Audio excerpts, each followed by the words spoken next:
19th, 2024, regular meeting of the San Ramon Planning Commission.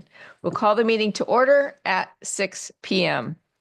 Item number 2, roll call. Can the recording secretary please conduct roll call?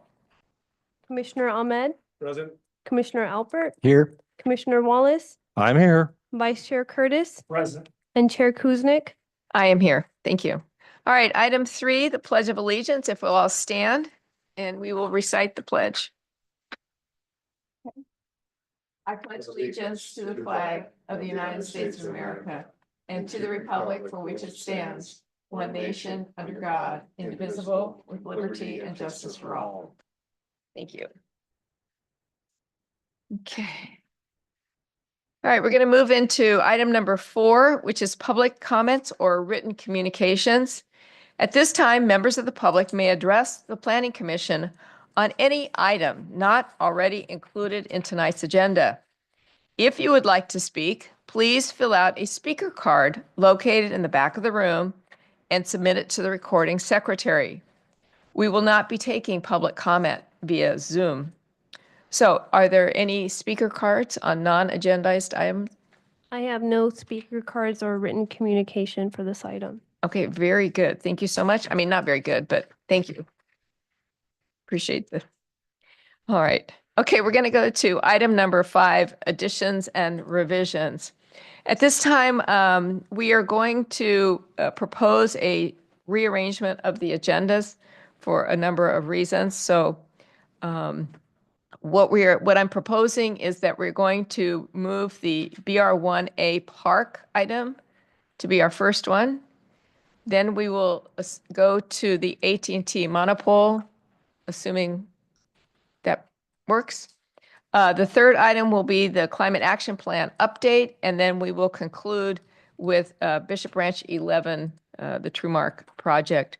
So does anyone have any objections, comments, criticisms? Hearing none, I'm going to say that this is the order that we're going to do this. Okay, so item number 6, consent calendar. 6.1, minutes of the Planning Commission, regular meeting, October 15th. Do we have a motion to approve? I can make the motion to approve the October 15, 2024 regular meeting minutes. Excellent. And I can second those minutes and Okay, that recommendation. very good. So we will pull up voting on the consent calendar.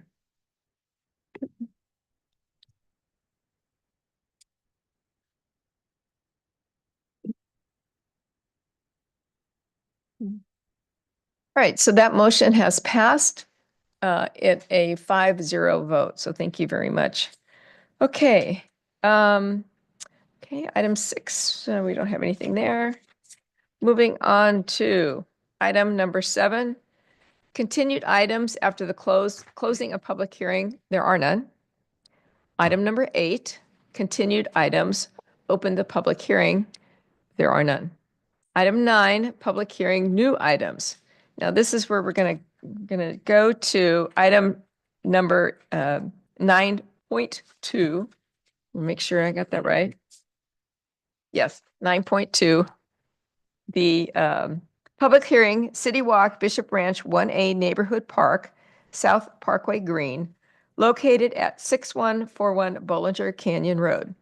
And it's a development plan 2024-0004 and AR 2024-0010. And we have Mr. Barr who's going to present Great, the report. thank you. I'm going to provide a brief overview and then turn it over to the applicant to present their project. So the applicant submitted development applications for a proposed park. It's on the 1A property in the City Walk Master Plan, referred to as Southwick Parkway Green. It's proposed as a 1.4 acre park. It's publicly accessible but privately owned and maintained. And it's intended to serve the immediate community as well as the community at large as a public accessible space. The project site is one of the 3 that make up the Bishop Ranch 1A neighborhood. To the east of the property is the Belmont Village Senior Care Facility, which is under construction currently. And then to the north is the Bishop Ranch 1A apartment project, also referred to as the related apartments. And that one is in plan check and should be under construction in the not too distant future.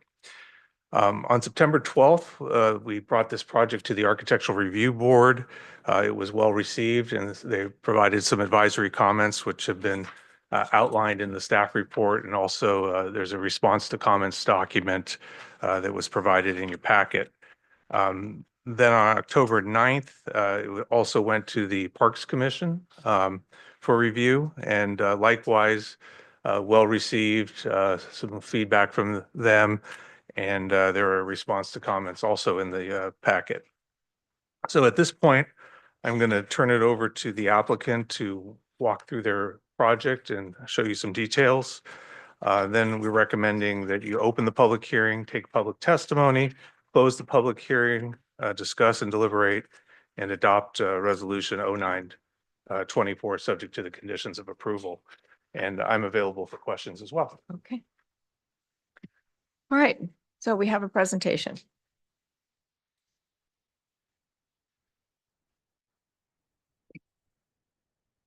Good evening, Chair Kuznick and Commissioners. On behalf of Sunset Development, I'm Stephanie Hill. We are excited this evening to be discussing the BR1A Park, our first park at City Walk with the Planning Commission. I'm joined by David Fletcher of Fletcher Studio, the landscape architect, who will give this evening's presentation. The City Walk development was approved in 2020 and includes 5 neighborhoods, including BR1A, BR3A, and 3 neighborhoods at BR 2600. Each neighborhood includes a park, which will be developed, owned, and maintained by Sunset, but publicly accessible to residents, visitors, and employees. Our presentation this evening will provide an overview of the open space context within City Walk before turning to the BR1A Park to discuss site planning, materials, plants, and renderings. Thank you. Good evening. I'm David Fletcher of Fletcher Studio Landscape Architecture, and I'm pretty excited to present the park. We're going to go through the open space context a little bit, the current park design, materials, planting, and some renderings, as Stephanie mentioned. And so the 5 parks that she mentioned are shown diagrammatically here, with BR1A in the upper right. We actually were the landscape architects on the adjacent building as well, related, and so we've gotten to know the site quite well, and also its surroundings. So the current park design, there was a previous design that was presented a couple of years ago, and that's evolved a little bit. On the right, you'll see more detail. A lot of the same exact programs. Some of the changes that occurred were having to have some fire access in between the park and the proposed building. Other than that, we've received comments from ARB as well, and been responding to, and we've seen, it's been exciting to see the park evolve now that we're almost in construction documentation, and we have input from all of the, lighting, civil engineering, and other professionals. And so the park, you can see here, it has almost 2 sides. One is, you could call it a little bit more of a formal paseo that connects up to West Access. And that's a bit thickened. It has an informal, you could say, organic pathway that loops around and creates basically a walking loop for the entire park. And then also more of a private space that you'll see better in some renderings on the right. It's meant to be less formal, so that the paving is meant to kind of, break apart, be a little bit more, I wouldn't say chaotic, but loose. And then has some spaces, which I'll explain later. So as with before, a picnic grove that's next to a play area, and that's also next to Belmont Village Senior Living. We're hoping that people would go with their grandchildren and play there, and also be able to picnic. More of a secret garden path along South Access. It's a really nicely scaled street. It's nice to have been there on site and see it evolve, or see it built. And so that would be like a meander and we'll see it again better in some of the renderings.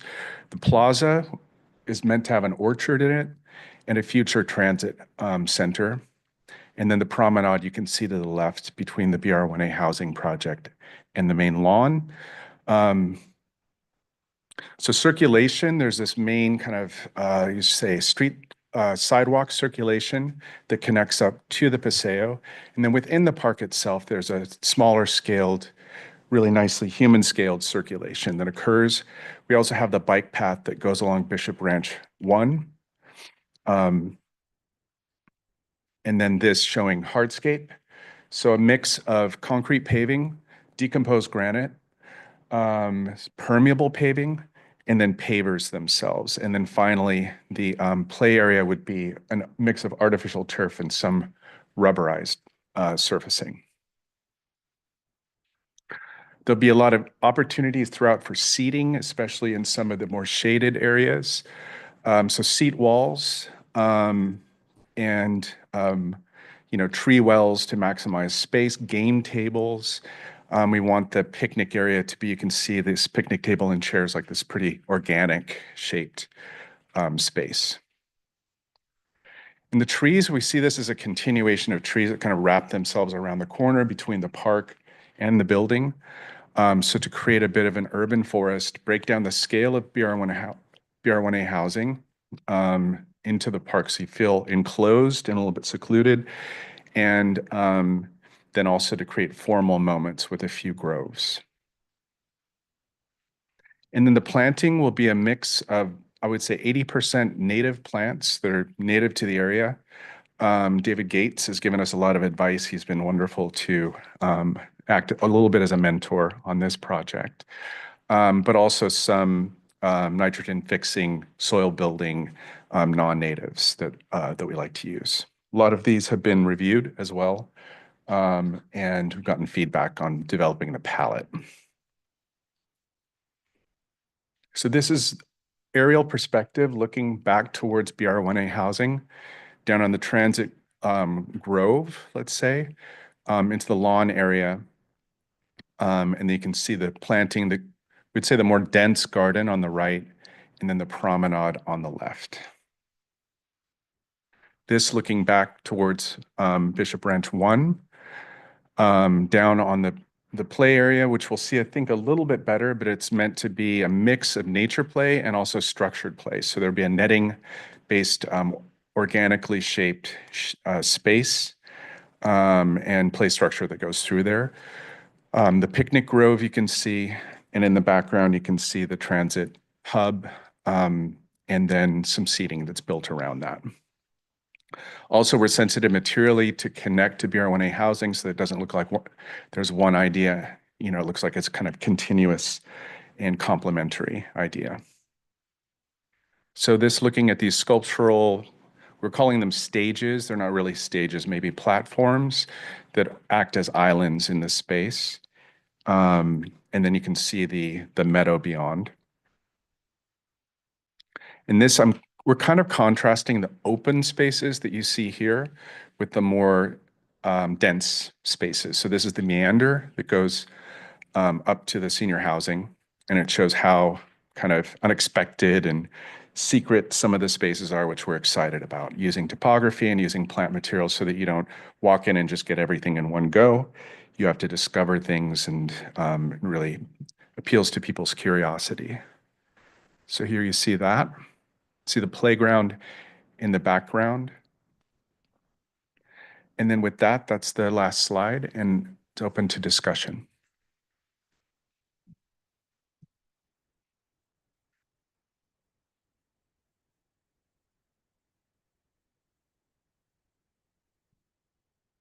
Questions, gentlemen? For the applicant? I had one question.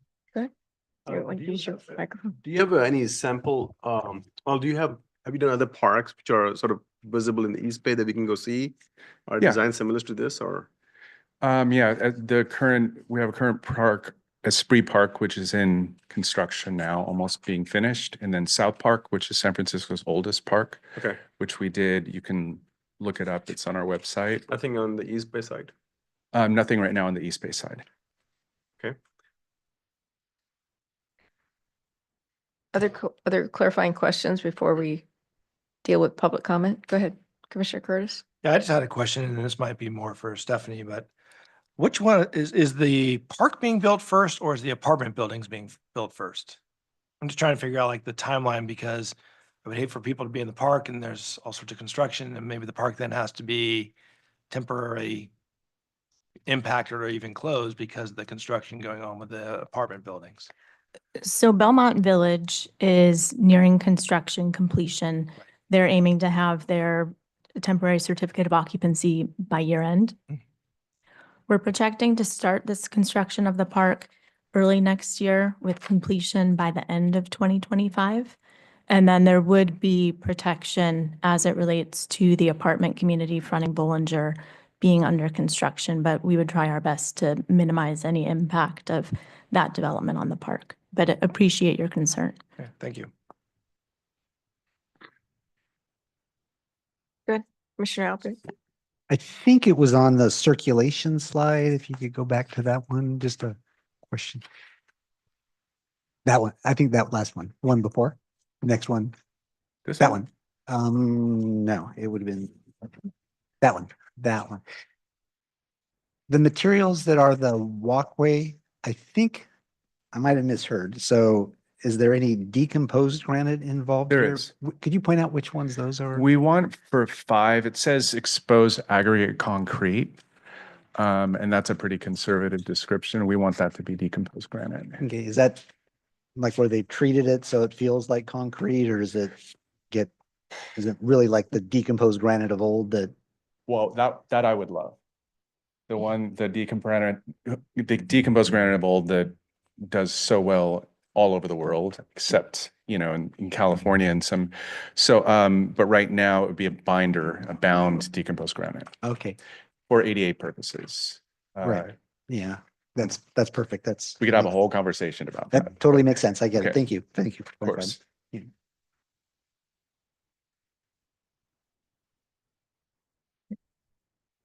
Commissioner Wallace. A question for the applicant. I have a few. Okay. Were you at the ARB meeting last week? No, Were you at the ARB meeting that discussed this particular project? yes, Okay. Do you recall one of the ARB participants asking about having sanitation facilities on the park site? I do. And there is none at this point, is there? That's correct. And why? I think that I think I can speak to it. There's going to be a cafe as well at the housing project that will be publicly accessible and I think would provide bathrooms. Okay, so when you say a cafe, I'm assuming you're talking about a place in the related apartment building That's correct. construction, which is not going to be completed until 2026, which is after the park is built? Yep. So let's assume that Bob goes with his 3-year-old to the park in late 2025, and his 3-year-old says, "Daddy, I got to go to the bathroom." Where is Bob going to take his grandson? Well, I would assume that we could have temporary, or no, What are we good voting? question. We are not proposing restroom facilities within this park. There are restroom facilities that will be available as part of the related development. There are restroom facilities within Orchard's office. There are also restroom facilities within City Center. Across the Oh. street. Yeah, we'll get to that. Okay, so since you're here, let's not let you off the hook so easily. First of all, there will be no sanitation facilities for users of the park during 2025, right? That is correct. Okay. And during the ARB meeting that concerned this particular project, didn't one of the ARB participants raise the idea of having at least portable sanitation facilities in preparation for some other type of restroom? Yes, that was suggested. And you rejected that? Yes, that is correct. Okay. Now, the apartment building we're talking about is not owned by your company, SBAC, is it? No, it is not owned by Sunset. Okay. So now, do you have a written agreement with the owner of the apartment building that they will provide restroom facilities for users of the park? This has been a discussion with the owner of that property. I'm sorry, could you repeat that? This has been discussed with the owner of that property. Okay, but my question was, do you have a written agreement by which the owner of the apartment building will allow users of the park to use restroom facilities in the apartment building? No, we currently do not have a written agreement on Okay. this. Okay, now, do you have a written agreement with the owner of the apartment building to create a cafe in the apartment building? The cafe is included as part of their approved project. Okay, now, is the cafe to be run by the owner of the apartment, or will it be leased to an agency or a company, say like Starbucks? That I do not know. I'm sorry? That I do not know. Okay. And does either you, SBAC, or the owner of the related apartments have an agreement with a prospective owner of the coffee shop to allow users of the park to use the coffee shop's restrooms? I'm not aware of the specific agreements or intention that Related has in terms of a third-party operator or an in-house operator for the cafe. Okay. Would it be fair to say that you have actually gone to a coffee shop sometime in your life where there was a sign that said, restrooms are available for users only? Yes, Okay. Now, would it be fair to say that at this point, as you stand here right now, you cannot guarantee us that any user of the park will be able to use any facility in the related apartment building, can you? I do not have a legal document as it stands right now that offers that access. Okay. Next question. You mentioned the orchards, and I'm assuming, because I read your response to ARB, you're talking about the orchards office. Yes. Where is that located? So that is located to the south of this development site. It's the existing office buildings, formerly known as Bishop Ranch 1. Okay. And who owns that building? Sunset owns those buildings. Okay. And are you willing to, now Sunset Company is not the same as SBAC, correct? They are affiliated entities. I'm sorry? They are all affiliated Sunset entities. And I did peek at one of the documents, and I think you're a senior vice president of Sunset Development Company? Yes, that is correct. Okay. So do you, as a senior vice president of Sunset Development Company, have authority to guarantee to the Planning Commission that Sunset, in the form of BR1, will allow users of the park to use the restroom facilities in BR1? That is the current intention. Well, I didn't ask you what the intention was. My question was, can you guarantee that? I cannot personally guarantee that, but that is the intention, that the users will be able to access the office campus. Okay. Next question. I believe, at least in your written form, that you indicated that a third possible location for Bob to take his 3-year-old who needs to go to the restroom facility is City Center. Yes, that is correct. And that would require Bob to take his 3-year-old down the street, across Bollinger Canyon on a stoplight, stop traffic, and go into City Center? Yes, that is correct. Okay. Okay. Next question. I'm going to leave the sanitation facilities for a minute. My question has to do with the sidewalk. And how wide is the sidewalk that circles the park? 12 feet. That's 12 feet? Okay. So if Bob was going to walk his 3-year-old down the sidewalk, he'd have 12 feet to walk in? You would have 12 feet to walk. Okay. Now, as I understood your response to Commissioner Alpert, the decomposed granite, I think, is the area that is numbered on your chart as 5? That's correct. Okay, I need to have a better idea of what the decomposed granite looks like, because I saw one document that indicated it was concrete aggregate, which would be rocks that are basically locked into cement, correct? Yes. Now, is that what you're talking about? It's our preference that we have a decomposed granite, but right now we're showing exposed aggregate concrete. Okay, so it basically be the pebbles in the cement and it would lock into place? Yes. Okay, I asked because one of our former commissioners would go ape over decomposed granite because in a year or two, it's basically useless. That was his concern, but we're not going to use that, right? Yeah, I could get into more details. There's a material that Sunset's actually used near city center that they prefer called G3 or G5. G5 that's made, I think, by a company, it's a binder by Techniseal. And it essentially looks like number 4. So it looks like decomposed granite. And if, I think we can send photographs or you can send you out there if you'd like to go take a look at it. Well, I kind of would like to see where that is, but I can't do that right now because we can't take a break and walk. No, around no, the I street. meant at another time. Yeah. Okay. What is the term mobility hub? Is that a euphemism for the to-be-developed transit center? Yes, that's correct. Okay, now, is there any plan, I didn't see it, in the park to have a water fountain? So the water fountain would be associated with the transit center when it's developed. Okay, and when is that going to be developed? So that is a deferred submittal. We anticipate that it will be developed by the time that the related community is completed. Okay, and I know that you said that, I think you said that you expected the construction for related to start either at the end of 25 or sometime in 2026? So Mr. Barr had reported that the construction start is anticipated in 2025. And if you know, if not, I can ask Mr. Barr, what is the anticipated completion of construction of the related apartments? Their construction duration is approximately 28 months, so just over 2 years. 2 years, almost 2.5 years, if you're lucky. Okay. So until that time, there will be no water available in the park? That is correct. Okay. Now, until the apartments are built, is the area where the transit center is programmed for basically going to be an open plaza?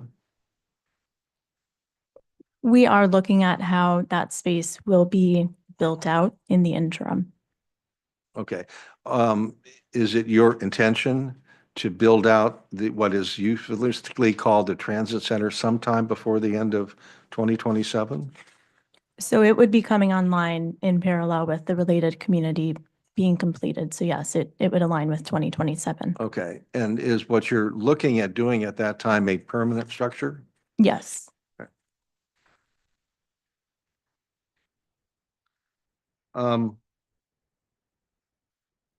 If Bob is taking his grandson to the park and he wants to go see the Iron Horse Trail where the trains used to run, how would Bob take his grandson to Iron Horse Trail?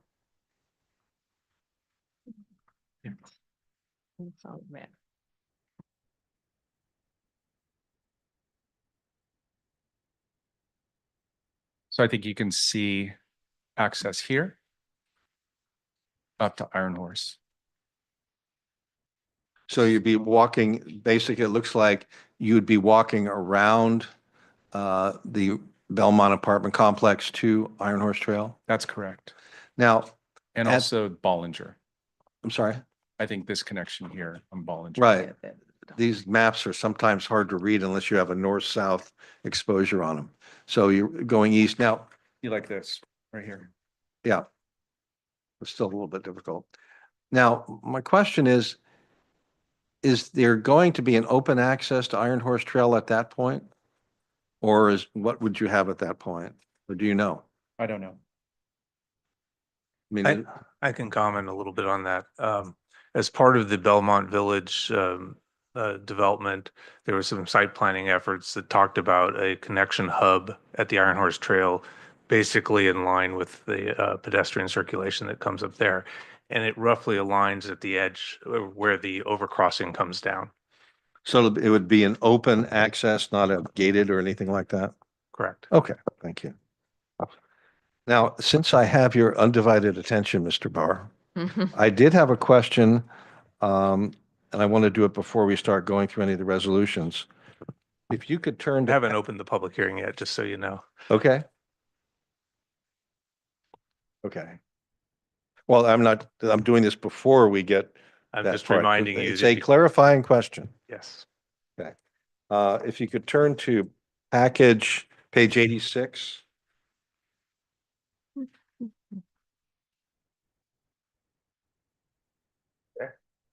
And I'm talking about paragraph 39. And let me read to you the point that I have questions about. It says, quote, "The applicant shall construct and install new on-site and off-site improvements to provide access to areas which are impacted by the park use, period. These improvements include but are not limited to paved roads, walkways, storm drains, street lighting, traffic improvements, and frontage sidewalks necessary to meet city standards, period," close quote. Are those shown on the graphics we were given as part of our package? No, not specifically. Those would be part of the construction documents. The storm drain stuff is shown, but like ADA path of travel, things like Yeah. that will all be part of the construction document review and requirements of construction. By the engineering department and so forth and so on, all those people. Okay. That's all the questions I have at this point. Through the chair, while it's fresh on our mind, we had some questions on park standards, such as restrooms and drinking fountains. Would it be appropriate to invite our Director of Parks and Community Services to educate us on the standards in the city? Would be I- okay? I think that would be most appropriate. Sorry, Kathy. In the words of Price is Right, come on down.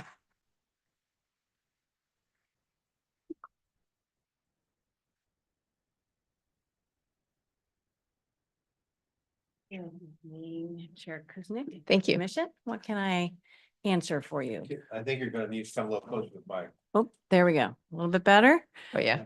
We're all hard of hearing up here. Well, it's kind of exciting to see the Planning Commission looking at a park because it's always what the Parks Commission does. But the Parks Commission really did like this park and liked most of the attributes and had some similar questions to the ones you've raised.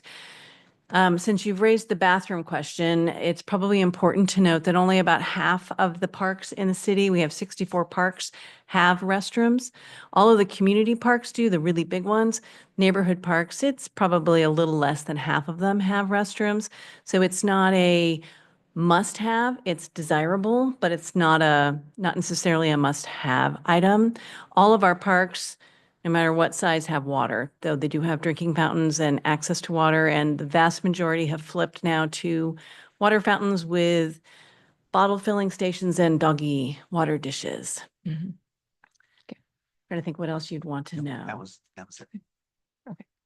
So I am concerned in the sense that if the water fountain is going to be associated with the transit hub, are there additional water fountains that we didn't see in this project? The plan? I do not believe so. I believe Okay.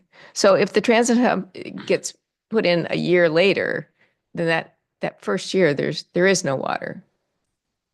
that is correct. That's my understanding. Okay, just checking. Thank you. Any other Yeah, park questions? maybe I have a follow-up question. Maybe it's my ignorance, and maybe I missed it. What is the impediments of putting a bathroom? Well, I think that the applicant could probably answer that, but as to I understand it, it's the putting the sewer in and the water, the big sewer that you need to put in, they're quite expensive and they're expensive to maintain as well. So that is why not all neighborhood parks have them from the city perspective. When we are maintaining a park, we sometimes put them in and we sometimes don't. It just depends on the scale of the park and the, how insular it is to a neighborhood. Okay, Would you like the applicant to no, I'm answer? just, it's fine. Are you done? Yeah, okay. Yeah. Now, I think most, if not all, the parks that we have in San Ramon so far are actually owned and operated by the city. Correct. This is the first POPO or POPA, depending what you want to say. That there is an acronym for that. That doesn't sound as bad as it does. I know BR6, what used to be called BR6 in the City Village, they have a park and it's about 2 acres, a little bit bigger than this one, and that does have a restroom. We did. We had a healthy discussion with the Parks Commission on restroom versus not restroom. And actually, it was a split. It was almost half and half on that. And we did decide to put a single restroom unisex into that particular park. It has the meandering pathways and three different areas where children could play. And so that was the decision that got made for that one. Bob will be happy to know that. Okay, that's all the questions I had. Thanks, Kathy. You're welcome. Okay. Any other questions for the applicant? Just wanted to ask about parking. If Someone can talk about parking. I didn't see much, I didn't see it. Yeah, Mr. also. We do not have park dedicated parking. We anticipate that many of the people who are visiting this park are coming either from Belmont Village or from the related apartment community, that it's truly a neighborhood-oriented park.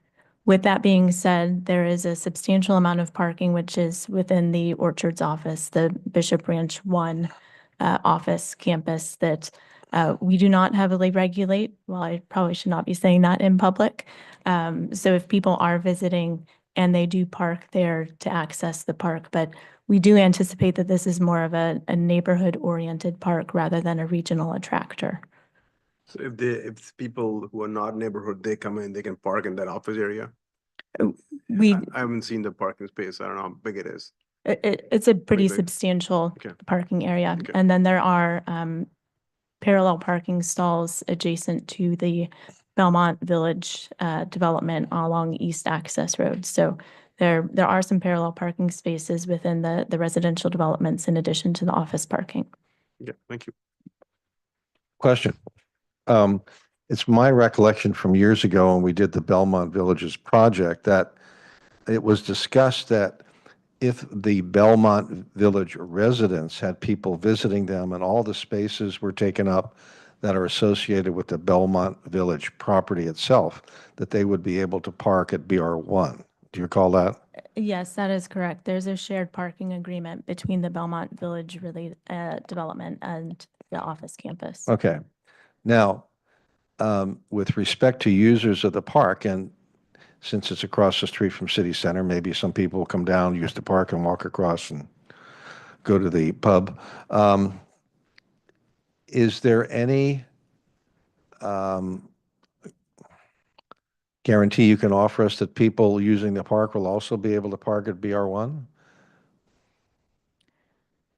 To date, we have not had a shortage of parking to the extent that suddenly everyone is parking at Bishop Ranch 1 and we end up having no parking spaces. That would be a very wide variance from what we're seeing today, but there's a substantial amount of parking within that parking lot for the office campus that it would be a very popular event at the park if all of those stalls were used for people visiting the park.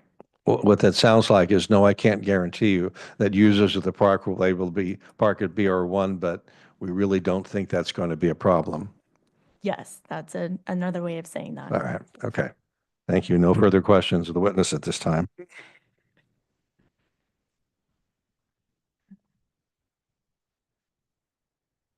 So my only question is, I know you talked about the surfaces going around the park. And since it is close to the Belmont Village, yeah, is access, I mean, in terms of mobility access, people with walkers, maybe in wheelchairs, they can have full access to the locations Yeah. and so forth. I was looking for one of the aerial perspectives. So this shows a traffic table as well for traffic calming that would connect directly to Belmont Village. It's a pretty low traffic street, and then everything else is going to legally has to meet ADA code. Okay. So it'll all be accessible. It's trickier than it looks actually because of changes in grade that seem subtle, but are actually significant enough to result in design. I'll point out one thing, there's little stairs here because we need them. So there's a little bit of a slope along the building, but other than that, everything's within 5%, lower than 5% gradient, which is the minimum that you would need without having to have handrails and ramps and such. Okay. Okay. So That's great. And then I just have one more question. I mean, this is really a beautiful park.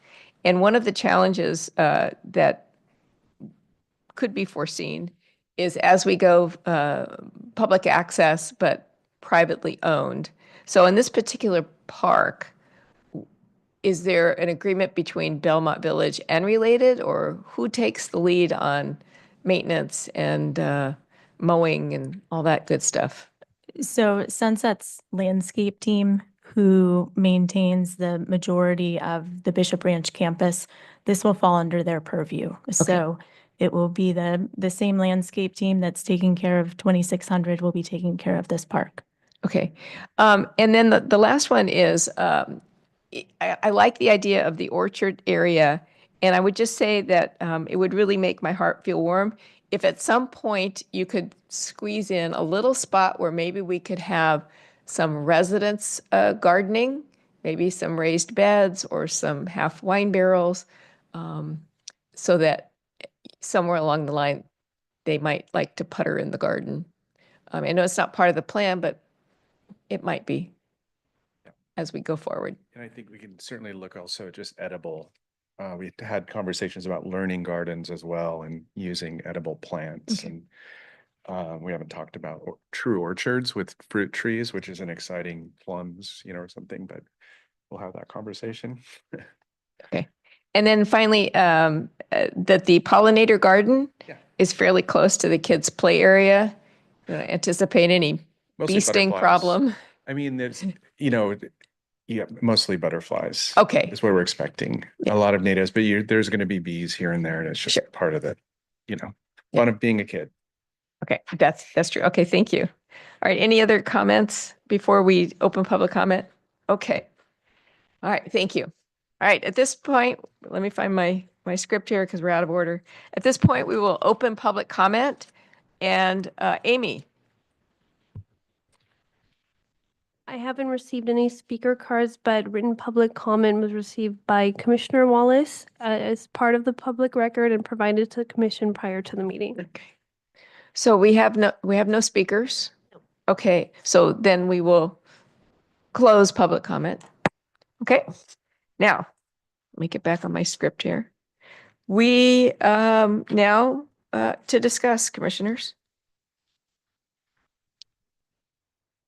Okay, sorry, I'm trying to juggle our agenda being out of order.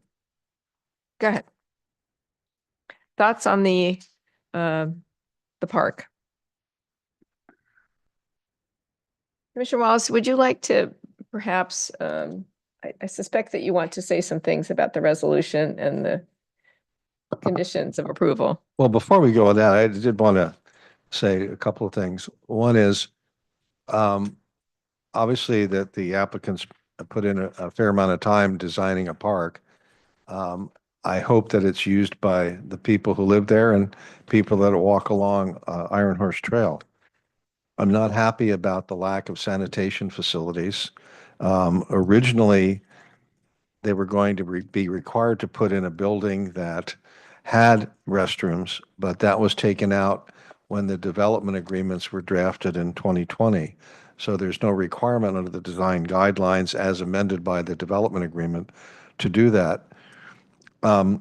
The ARB did make a note, because I listened to the tape, to have such facilities, even portable potties or something similar to that. Portable potties are kind of ugly. Maybe there could be something that's a little bit more decorative or unobtrusive, so to speak. So I don't know that we have the authority to require them to do it, because we waived the building that did have the restrooms.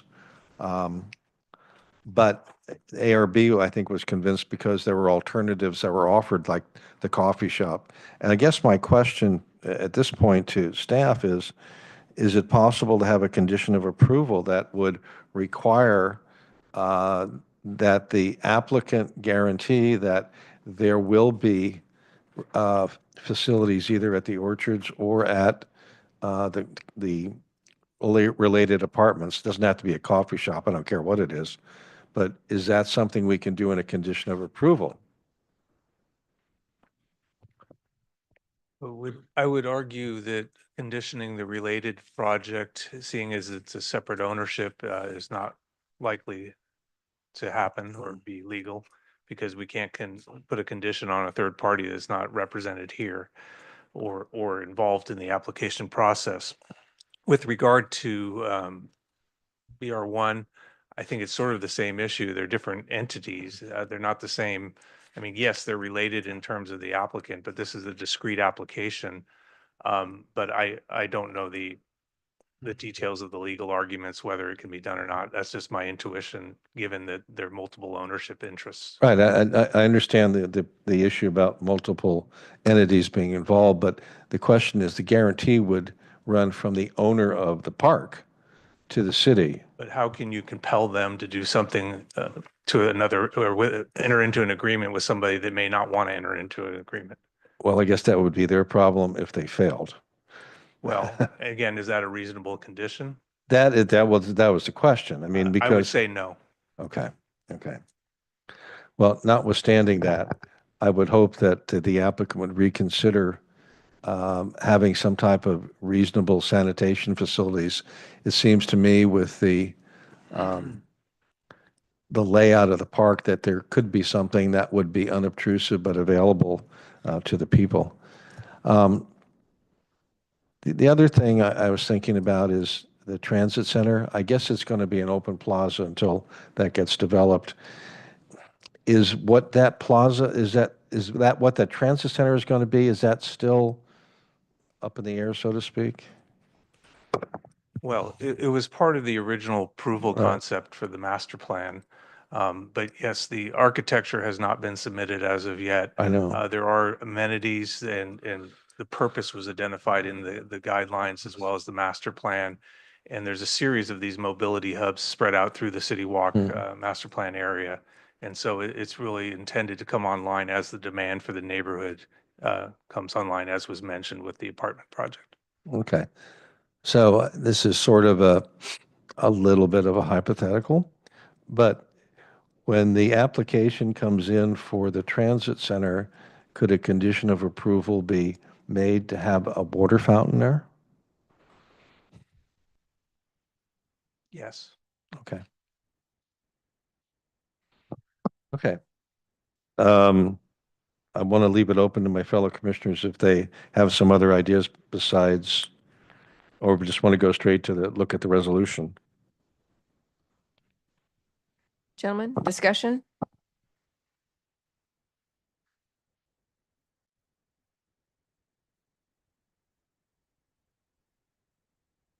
So I listened to the ARB and I also listened to the discussion. It was pretty robust on restrooms and also at the Parks Commission. It is a little bit of a concern for me as well that there's intent, to put a restroom or make a restroom available, but there's really nothing that says that it would happen.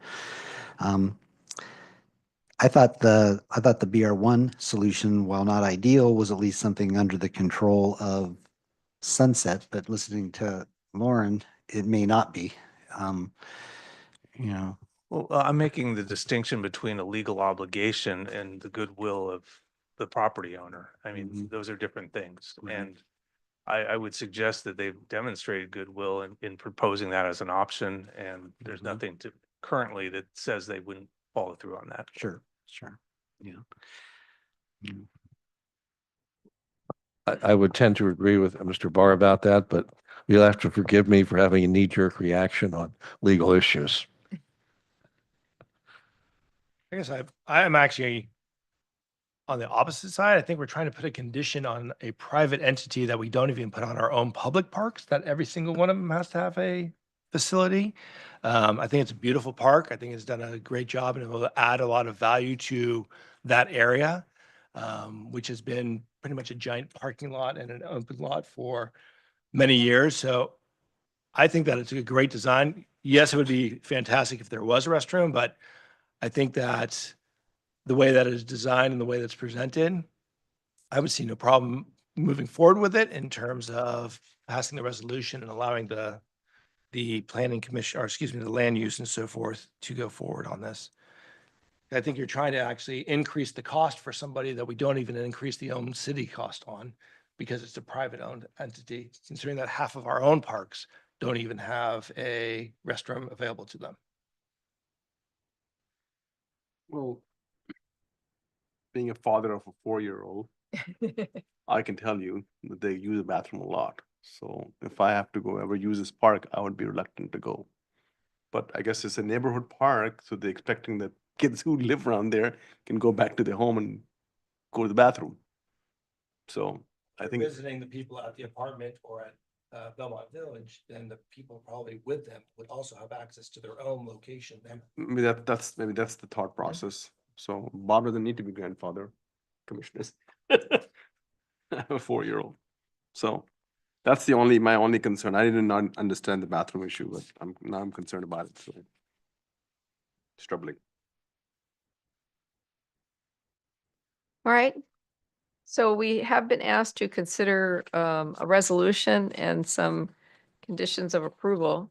So should we take a look at those, gentlemen? Okay. All right, so we're turning to packet page 72. Okay.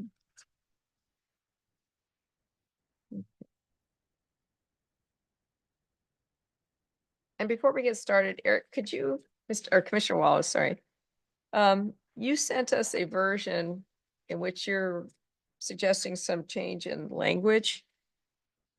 Would you like to chat about that first? Well, what I did is I took the the resolution, the conditions of approval. I put them in a Word document because they were PDF. And then I made the changes that I thought we should consider. So, and I put them in boldface, usually 14-point font, so it would stick out so you know what changes I Right. thought should be made. Okay. If there aren't anything like that, like on page 1, then I didn't have any changes to make, but then I'm only 1 out of 5 people. So does everybody have that, okay. Okay. All right, let's start with the resolution. All right, one thing at a time. All right, now we usually go page by page. So at this point, we are looking at the resolution of the Planning Commission of the City of San Ramon Development Plan, architectural review of the BR1 privately owned, publicly accessible park. Okay, page 1. Anybody have issues on? All right, page 1 of the resolution. All right, going to page 2. I did have a proposal on the third whereas. It's just a typo. You can see it on the second line. I boldfaced the word "and" because it was a, couldn't help it. I'm not seeing that, but I'll take your word for it. Where the second line says received a presentation on, it should be an initial park concept. Okay, very good. So not a deal breaker by any means. All right, turning to page 2 of 10. Any discussions, amendments to that? Seeing, hearing none. Turn the page. All right, page 3 of 10. Okay. Seems to be correct to me. Anybody else? All right, moving on, page 4. Those dealing with California Environmental Quality Act. Again, all seems to be correct. Page 5. Hearing no objections. Page 6. Okay. All right, 7.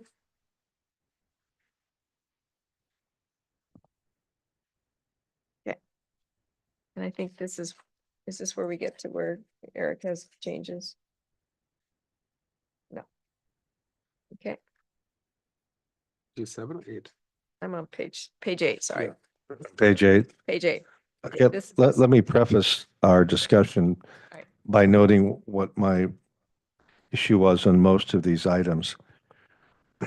They asked the Planning Commission to make certain findings as to statements, written statements made by third parties such as East Bay Mud, Central Sanitation District, et cetera, that have never been before us.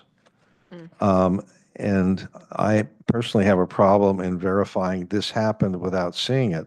That's why I proposed for virtually all of this to say that staff has advised us that the other entities have done this. I'm okay with that. Okay. It's just that asking me to say Central Sand said no problem, East Bay Mud said so. I haven't seen it, and most of the time, our package includes those letters from the fire district, from the police department, East Bay Mud, whatever. Our package does not. And I'm just uncomfortable with verifying something that I haven't seen. Okay, thank you. Thank you for that clarification. Through the chair, Yes, just like to comment briefly on that. So a couple of things. First of all, you might recall that these particular performance standards are no longer required. They are guidelines consistent with our general plan. And so they are part of the administrative record that staff prepares for any project. And so they're included by reference in the actual action that you're taking. One of the things that we've actually been talking about as a way of dealing with this is to basically consolidate the statement because it's actually not necessary to review each and every one of these things anymore. mhm, It would be enough to go back to the initial statement on page 7 of 10, where it says number 6 regarding growth management plan and performance guidelines. That statement that introduces all these things, it could be enough to say that it's been included in the record and okay, reviewed by staff. And we can basically save a couple pages of this because these comments that we get for every project are pro forma. mhm, And if there is a problem with one of these standards, it will be part of your staff report and a discussion related to okay. it. No, and as I said, the issue wasn't whether East Bay Mud said the things that are attributed to East Bay Mud. It said, I haven't seen the written document, and it's referred to as a written document that says that. I'm uncomfortable verifying a written document I haven't seen. So, So if we want to add language in that says staff has reviewed in that first preamble, that would be fine. yes, yeah, I mean, I'll put the onus on you guys. Okay. Okay. If we can jump ahead to page 10, because that's, I think, maybe the one that I had an issue with. Right. This has to do with the sanitation facilities. Mhm. Now, I've read the material that was provided that deals with this. What's being used on the property is A, irrigation, and B, storm drainage, storm runoff. But that's not how I look at sanitation facilities. I look at sanitation as being like restrooms, things like that. There are no sanitation facilities being provided. Now, the issue is to say they haven't been, which is how I've left the first sentence. There are no sanitation facilities proposed. The question has to do with the one that Mr. Barr raised, which is performance standards. How do we deal with that? Now, I suggested in a alternative one that the city waived any requirement that sanitation facilities be provided on or adjacent to the park project. And I had a communication with Lauren the last couple of days, and he pointed out to me that, as I mentioned, I think earlier, that when the development agreements were drafted and signed in 2020, notwithstanding that the design guidelines were included for the parks in the development agreement, there is an exhibit which said that the applicant did not have to develop the community center building, which is where the restrooms were to be housed. So I think saying that would probably deal with the issue of performance standards unless you want to just eliminate them entirely with the prefatory paragraph you were talking about. That would probably be the easiest way of dealing with it. I think I need to point out, though, that the review is based on the project plans that are submitted, that we refer to these agencies. And so the fact that there's no restrooms required and none proposed, there's no issues with sanitation. So there's really nothing for the sanitation district to comment on in terms of compliance or non-compliance. It meets the requirements because there's nothing for them to review. If they came back and decided they were going to put a bathroom in, we would do another referral out to the sanitation district for their review, and they would check it for capacity and ability to serve. And they would be required to have a will server letter prior to issuance of permits for construction of such a facility. Right, no, I understand that. It's just when you're reading these performance standards, it indicates that there should be some sanitation facilities. There aren't any, which is what is in the proposed first sentence. The question really is, do we need to explain why? If no one thinks we need to explain why, because we've talked about it now, so it's a matter of public record what happened. Yeah. I mean, I guess the question is, what is adequate sanitation facilities when none are proposed? Well, the Or answer, required. well, the answer to that question is it isn't, because there aren't any if they're required. My druthers would be if, I think probably just to leave the first sentence as is and not worry about whether the performance standard has been met. Just leave it at that, as long as we're going to have that particular section. Well, if the commission's going to move to basically jettison A through H and going to the standard paragraph, then there's really nothing further to discuss. And we can make that amendment with this resolution based on what Okay. Mr. Barr has already stated. Okay, if the rest of the commissioners are okay with that, don't have a problem with it. Gentlemen, No issues. I see, okay, I got 3. Gary, how you feel about that? Commissioner Just to make Alpert. sure what we're Sorry. suggesting is we drop the A through H specific Mhm. areas. Because, and the reason we're doing that is because they're guidelines, so there's nothing, anyways. Yeah, and we would keep the initial statement and reference back to general plan policy and the fact that staff has reviewed it against the Mhm. policy. So it's covered that it's been addressed and looked at as part of the administrative record, but there's no obligation for the commission to make specific findings about it. In the interest of ensuring the public is aware that all of these guidelines are at least considered and discussed, are we hiding the fact that I don't want to say hiding, that's the wrong word, but it's less obvious that we've actually looked at all of these specifically when we don't even mention them in the resolution? You know, is there any concern on that part? Well, in the same, if it suits the commission in that same paragraph, we can reference the topics covered. I think that would be my preference because Sure. especially when it comes to schools, because schools always come up, and the more that we can ensure that, the Well, role of the commission and the city and schools can be highlighted, I think we'd all be better off. Sure, and let's not forget, we have in the staff report the statements. The statements all as well. Yes, Okay, that would work for me. Thank Sure. you. Okay, so we have resolved the issue of the performance standards. Okay,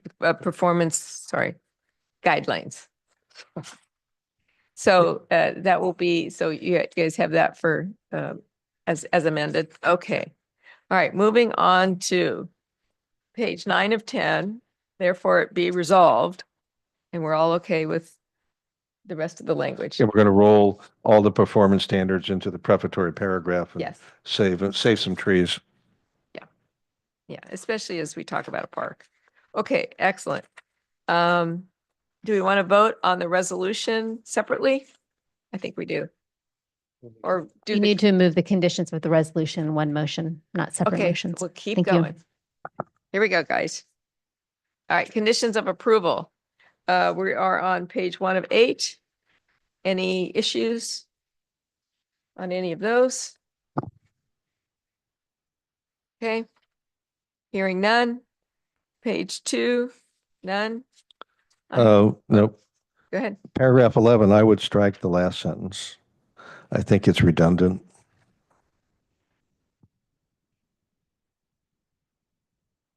Okay, any changes to operation additionally to It's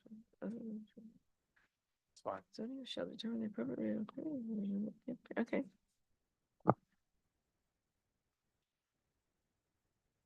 Staff, are we good with striking that last sentence? All right, so stricken.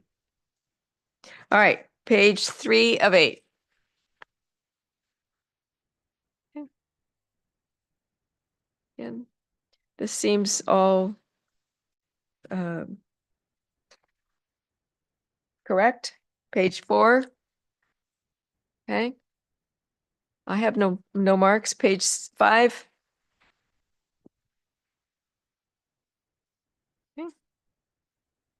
6.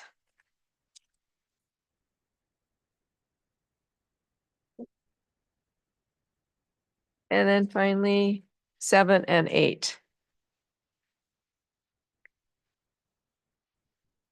Okay. Just for the record, if someone were actually going to read through this, there's a misnumbering, I think, at the bottom of packet page 87 and packet page 88, because they're both listed as being 6 of 8.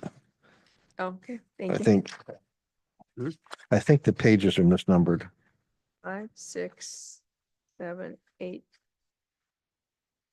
No, mine seems But to be okay. that's just a typographical that probably should be addressed in the final version.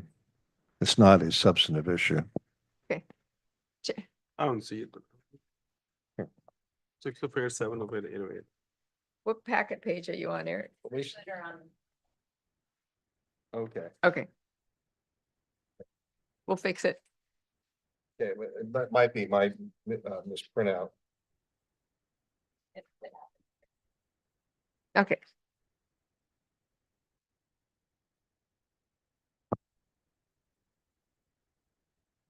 All right. So we have an amendment to the performance guidelines, and then we're going to double check the numbering. Other than that, the resolution and the conditions of approval as we Can have I, read. before we go that, can we go to packet page 90, I believe? Okay. It's paragraph 57. My packet page 90 is Exhibit B. Okay, Yeah, I think your pages. my pages must be, let me borrow yours for a second. 89, okay. Okay. So somehow it didn't get printed. Here's what I wrote. This deals with our favorite subject, which is the sanitation facilities. And I wanted to raise this, whether as a condition of approval, whether the applicant should post signage stating that no restrooms are provided in this park as a warning to Bob. And where are you suggesting that should be? Well, I had it written after paragraph 57. Before the engineering. Yeah, service division. before. Yeah, and I just, on my copy, I put it as 50, it renumbered as 57A, so. As I said, well, I took the PDF version and converted it to Word, and it was probably not as seamless as I hoped it would be. Anyway, so basically, do we want a condition of approval that says there are no restrooms in this park? Unless they have some temporary solution, unless they put some temporary bathrooms or like not portable. Right, but as far as I know, they're not proposing to do that. Okay. So I opened that up for, I'm not sure that is super critical. We don't have it at other parks, you know, it's, Mm-mm. you know, so. okay. I suspect the first time your Bob and his 3-year-old or Commissioner Ahmed, Ahmed 4-year-old. and his 4-year-old will I- soon figure that one out. And I'm still optimistic that, you know, but there could be a sign that Diapers. directs people to BR1 at some point. Okay. That Sunset will take it back and come up with a. All right, I Something just more wanted to reasonable. raise it as an idea because, you know, the issue about the sanitation did come up and that was sort of the fallback position. Yeah, The Miranda Once we warning start for saying people using the it's not park. allowed, No rocket chips, no, tree, you know, it just starts to. No slippery fireworks. slope. Yeah, all right. And I also say that just a personal experience in the last year dealing with the aging parents is that when you go to visit them, the first floor has public restrooms because there are a number of family events that, so they're well located and easily accessible.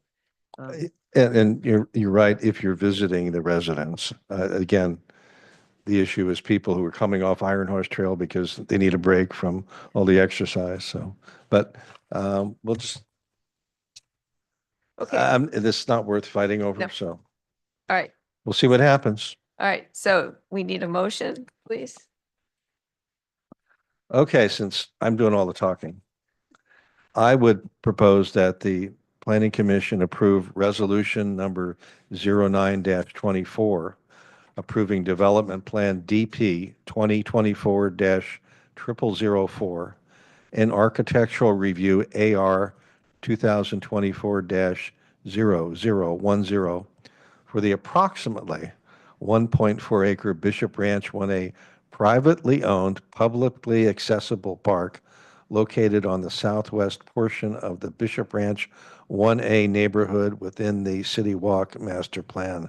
I guess no one talked to somebody about acronyms for privately owned, publicly accessible parks. I'll second the resolution as amended on the dais. Along with the amendment to condition of approval number 11. That's the roll-up. That was the duplicative statement in it regarding minor modifications. Oh, yes, Yeah. definitely including that. So only one change to the conditions of Yes. approval. Yeah. Correct. Thank you. All right. So in a moment, we will have the opportunity to vote on this.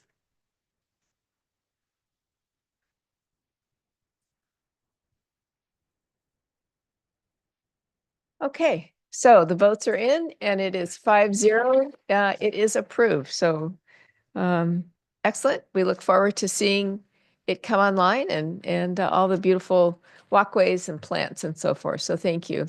Bob looks forward to seeing the park. Bob needs the bathroom himself. Okay, we are now, Mr. Barr, are we at a point where we can discuss the AT&T monopole? Is our applicant? Yes. All right. Oh, okay, Lucas, yeah. All right, very good. But the applicant has. Okay, monopole. Okay, so we're back to packet page 9. All right.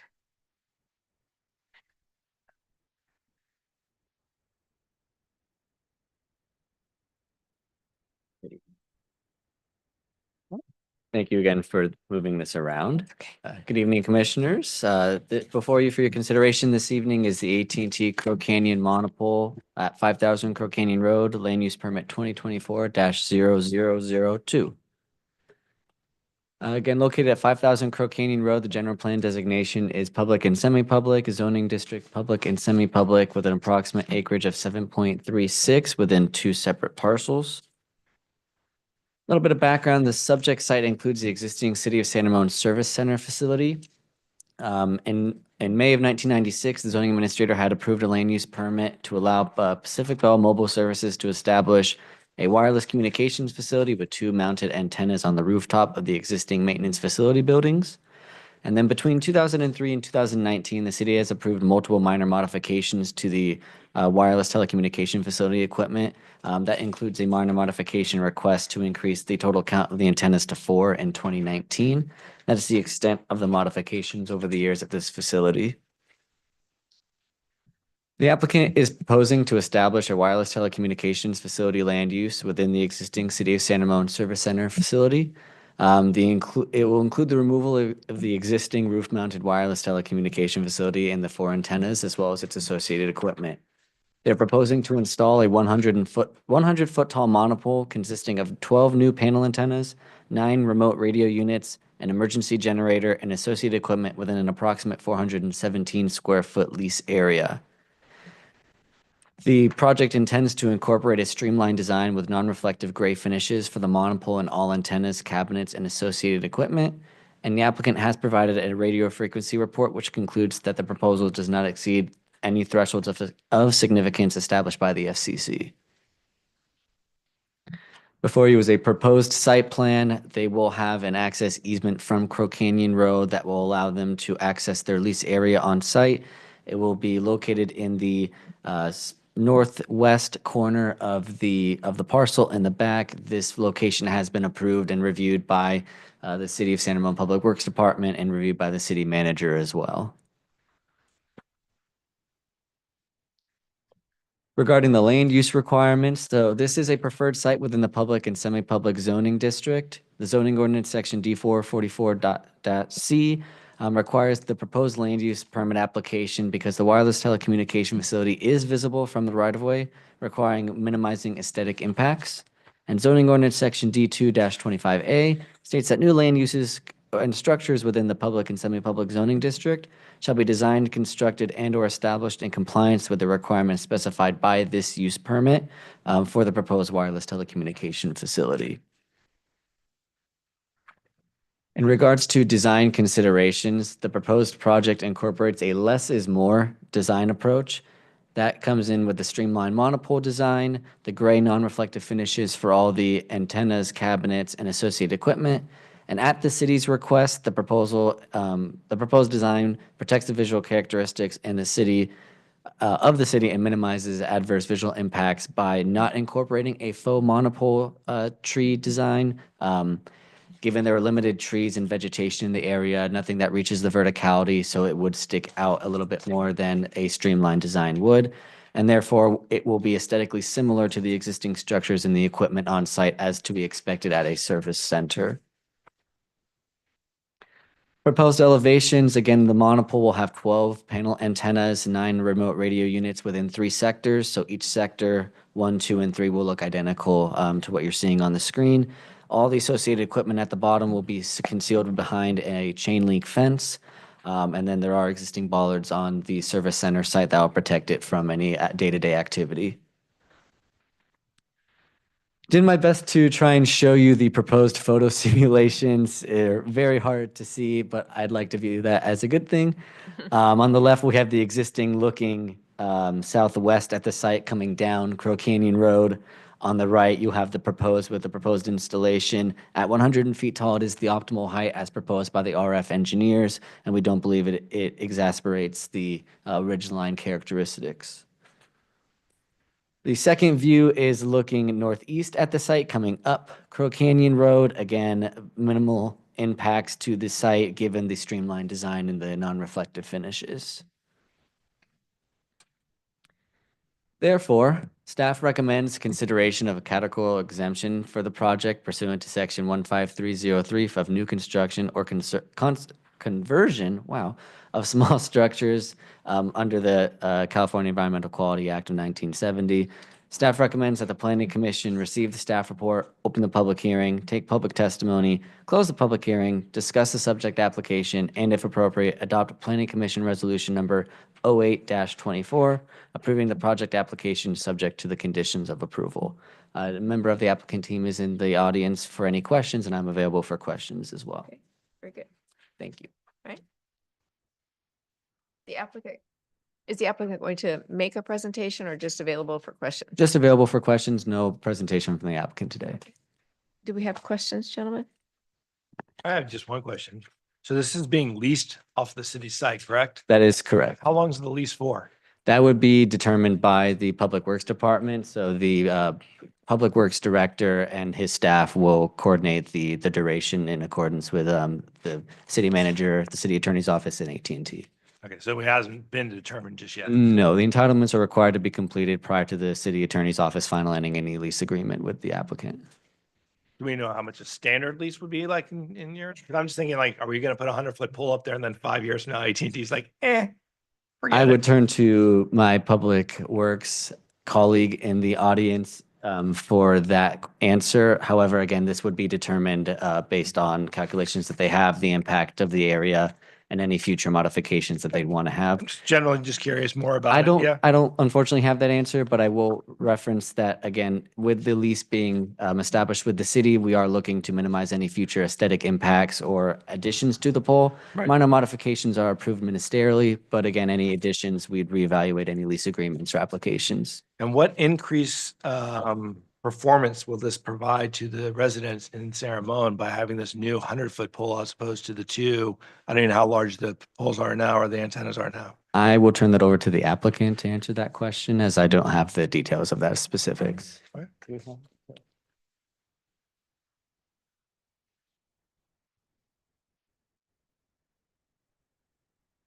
Good evening, members, planning commission. Your question pertains to the height of the My structure. question was more about the performance. So what kind of performance increase does this provide to the people of San Ramon in this area with a 100-foot one with these, 12 new different dishes and so forth, as opposed to what we currently have? Right. Well, this is a technologically driven relocation. For starters, the exit site where we would be relocating from only has 4 antennas in one sector. This would have 12 antennas, 3 sectors. And this site also is introducing Band 14, which is AT&T's federal first responder network, just dedicated to first responders nationwide. This site is also, it's going to significantly improve the signal strength and quality. So it's just basically modernizing the wireless services for AT&T customers and constituents of San Ramon. So what type of increase, like what percentage have you seen with these types of poles being put in? That is quantified. I don't have that number, but I am able to get that for you. Yeah, just more out of curiosity. Okay. Right, thank you. Be happy to. Percentage of.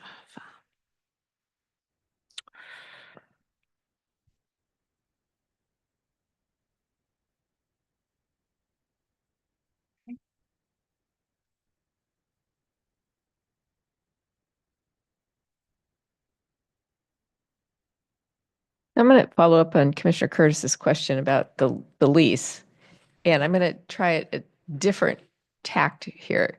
So how long is the current lease been with the rooftop antennas? What's the To my term? knowledge, I believe the original lease agreement was established with the original use permit in 1996, and then modified in accordance with the Public Services Division Manager accordingly. And do we know what our lease fee was for the rooftop lease? We do not have that answer at this time. Okay.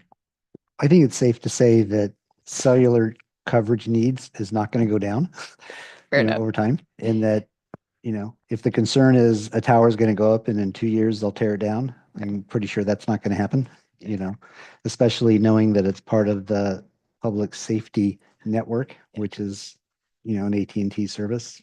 And so our own first responders will benefit from it as well. So the fact that they're putting up a big tower and it may last for 10 years or 20 years, or, they might change the equipment at the top or the bottom, I don't think is necessarily a concern, at least of mine personally, nor of the, how it's going to All right. evolve over time. Okay. Commissioner Wallace, you're poised to. Yeah, I'm agnostic about who answers this question, but what are the remote radio units used for? I don't have that answer, unfortunately. To my knowledge, I believe they are supportive of the antennas in regard to capturing the signal, and the antennas would then broadcast that signal. So I believe it's an in and out method. Don't quote me on that. I won't. I do believe that is my understanding of the remote radio units. Again, they are a significant equipment. They are mounted near the antennas for additional support, GPS antennas, similar uses, et cetera. So everything serves a certain function, capturing the signal, identifying the signal, and broadcasting that signal. Okay. That's as clear as mud. Yeah. It's okay. Are there any remote radio units on the facility right now? Yes, to my knowledge, there are 2 or 3 remote radio units for the 4 antennas. Again, they'll coexist with each other at every wireless Okay, facility. so it would be fair to say that A, increasing the number of remote radio units, and B, mounting them on a higher mast would improve their performance? Yes, according to the RF report and the narrative by the Okay, applicants. all right, thank you. Other questions? Is there anywhere in here the cost of lease or no? Did I miss that? No, we won't have the cost of the lease at this time. Again, the entitlements are required to be completed prior to the city attorney and the Public Works Department executing any lease agreement. But yes, I know, I'm working my way. I have forgotten. All right, if given no other questions for the applicant and or our staff person, at this time, we'd like to open public comment on this. Do we have any written public comments? No written communication or speaker cards have been received for this item. Okay, have we any speaker cards? No. No. Any last minute in the audience? Just checking. All right, so we are closing public comment on this. All right, now discussion. Gentlemen.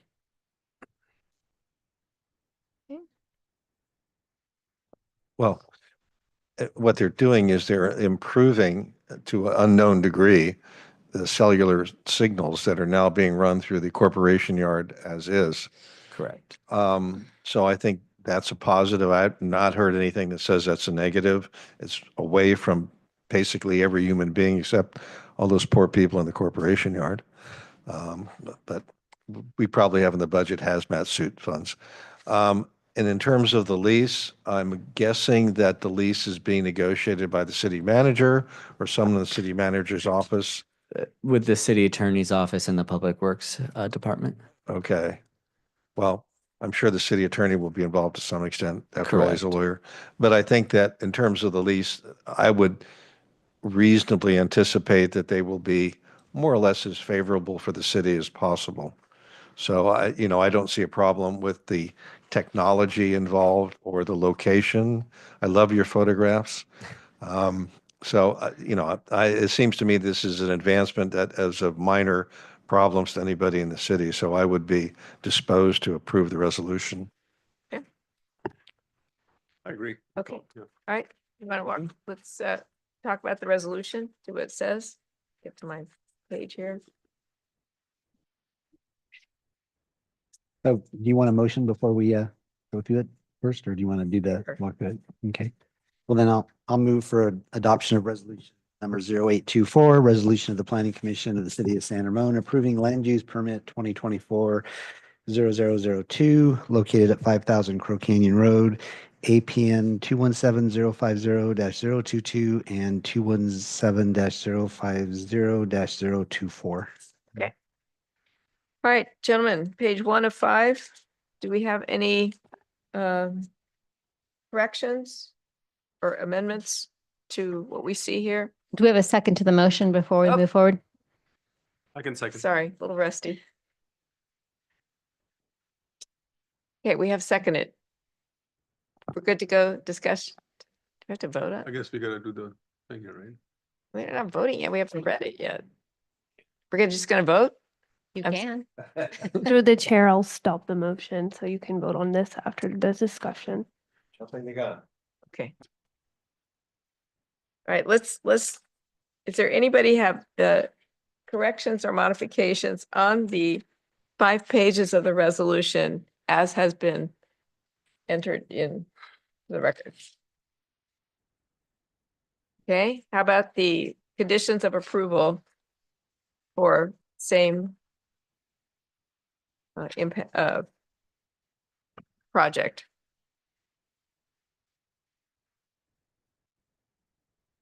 Seeing none? Okay, we have a motion to approve. Yes, and a second? Yes. Yes. All right. Now, Ms. Sakron, if you please. Try this again. All right.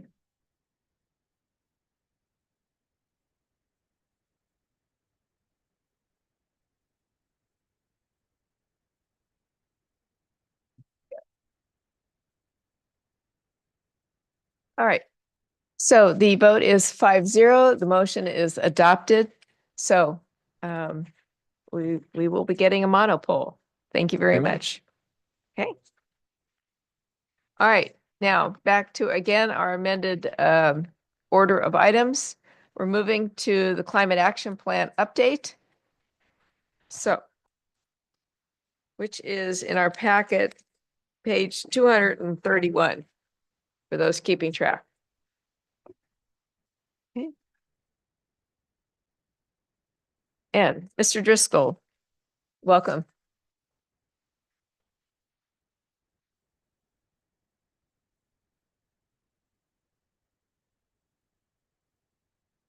Welcome, Chair Kuznick and Planning Commissioners. I'm going to give a brief overview and then introduction to our consultant team who's going to give the majority of the presentation tonight on the item. So you'll recall the Climate Action Plan is the city's primary implementation strategy in the general plan for long-term greenhouse gas reduction.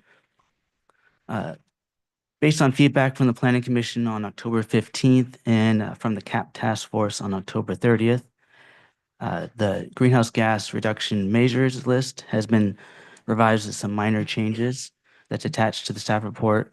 The consultant's going to go into a little more detail on that. The consultant team has also prepared a cost range memo on the general cost range for each of the reduction measures related to city and community cost for each of them. And then once we receive feedback on the cost range memo, the next steps for the CAP update is for the CAP update document itself to be prepared by the consultant team and staff. And then we'll be bringing that back through a public review process with input from the commission and then adoption from the council sometime in the spring of next year right now. So I'm going to introduce Emily Saul from Rincon Consultants to give the rest of the presentation.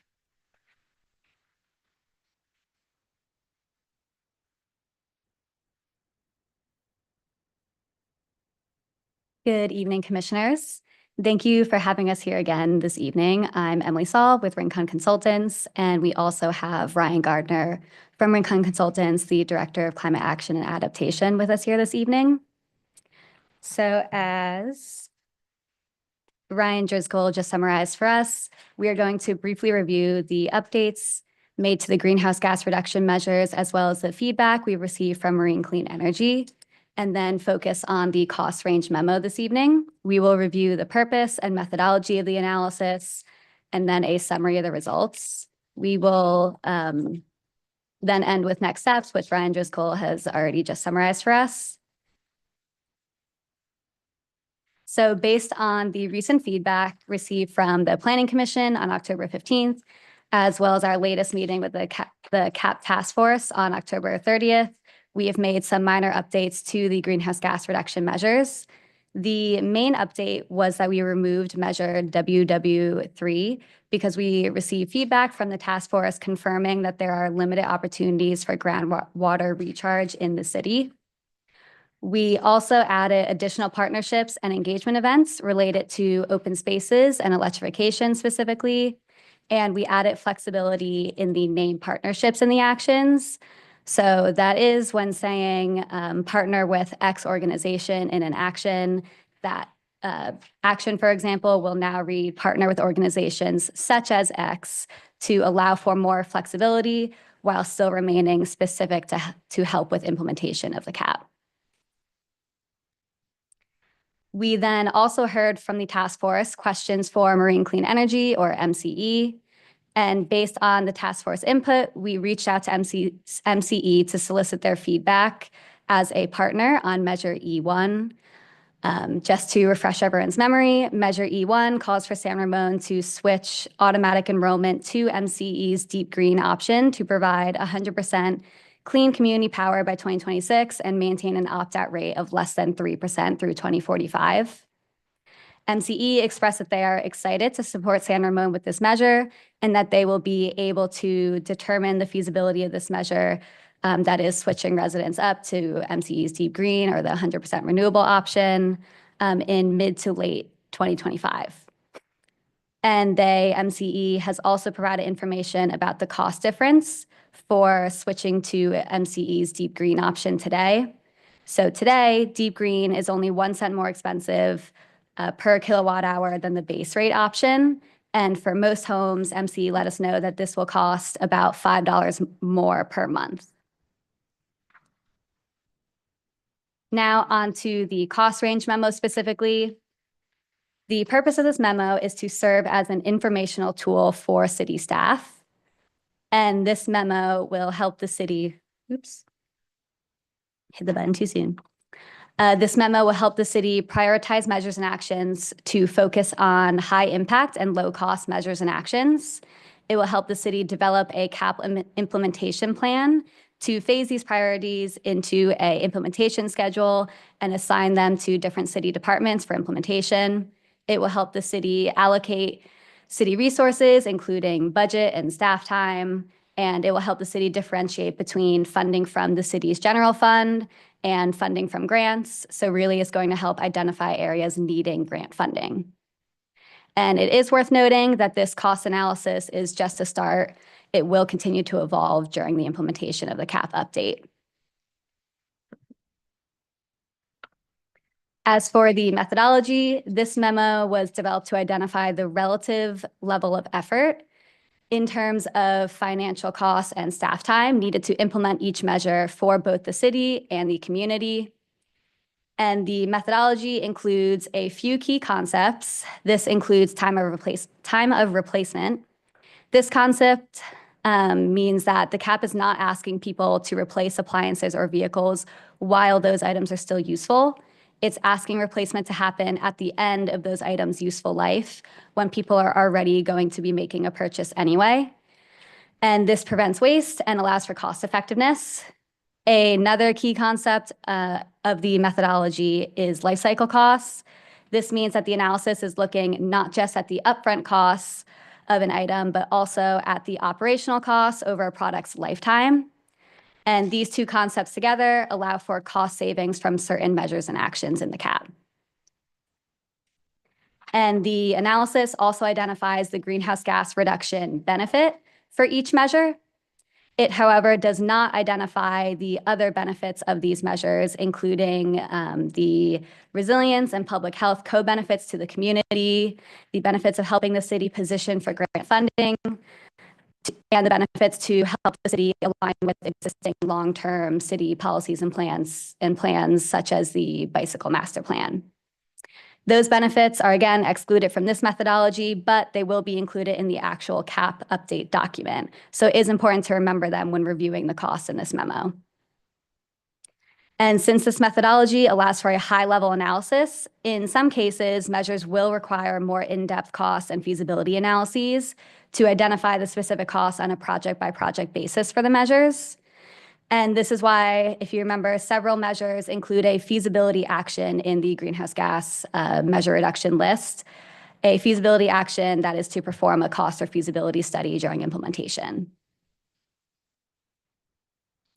Overall, the analysis was performed using available third-party research and anecdotal information from other jurisdictions' CAP implementation in the region. And the analysis includes several variables, including current equipment and material costs, which includes capital costs, staff and consulting hours, utility bill costs, and alternative costs, all of which these variables are identified for each measure in the table in the cost memo. And the memo assesses these variables to identify a cost tier for each measure. The tiers reflect the financial investment and staff time requirements to implement each measure.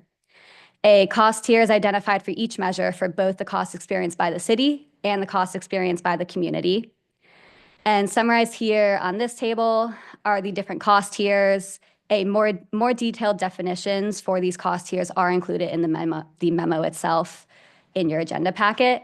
But in general, in simple terms, the no cost or cost savings cost tier means that the measure results in no upfront costs or life cycle costs, or the measure results in cost savings. The low cost tier means that the measure has upfront costs that are low or comparable to existing alternatives.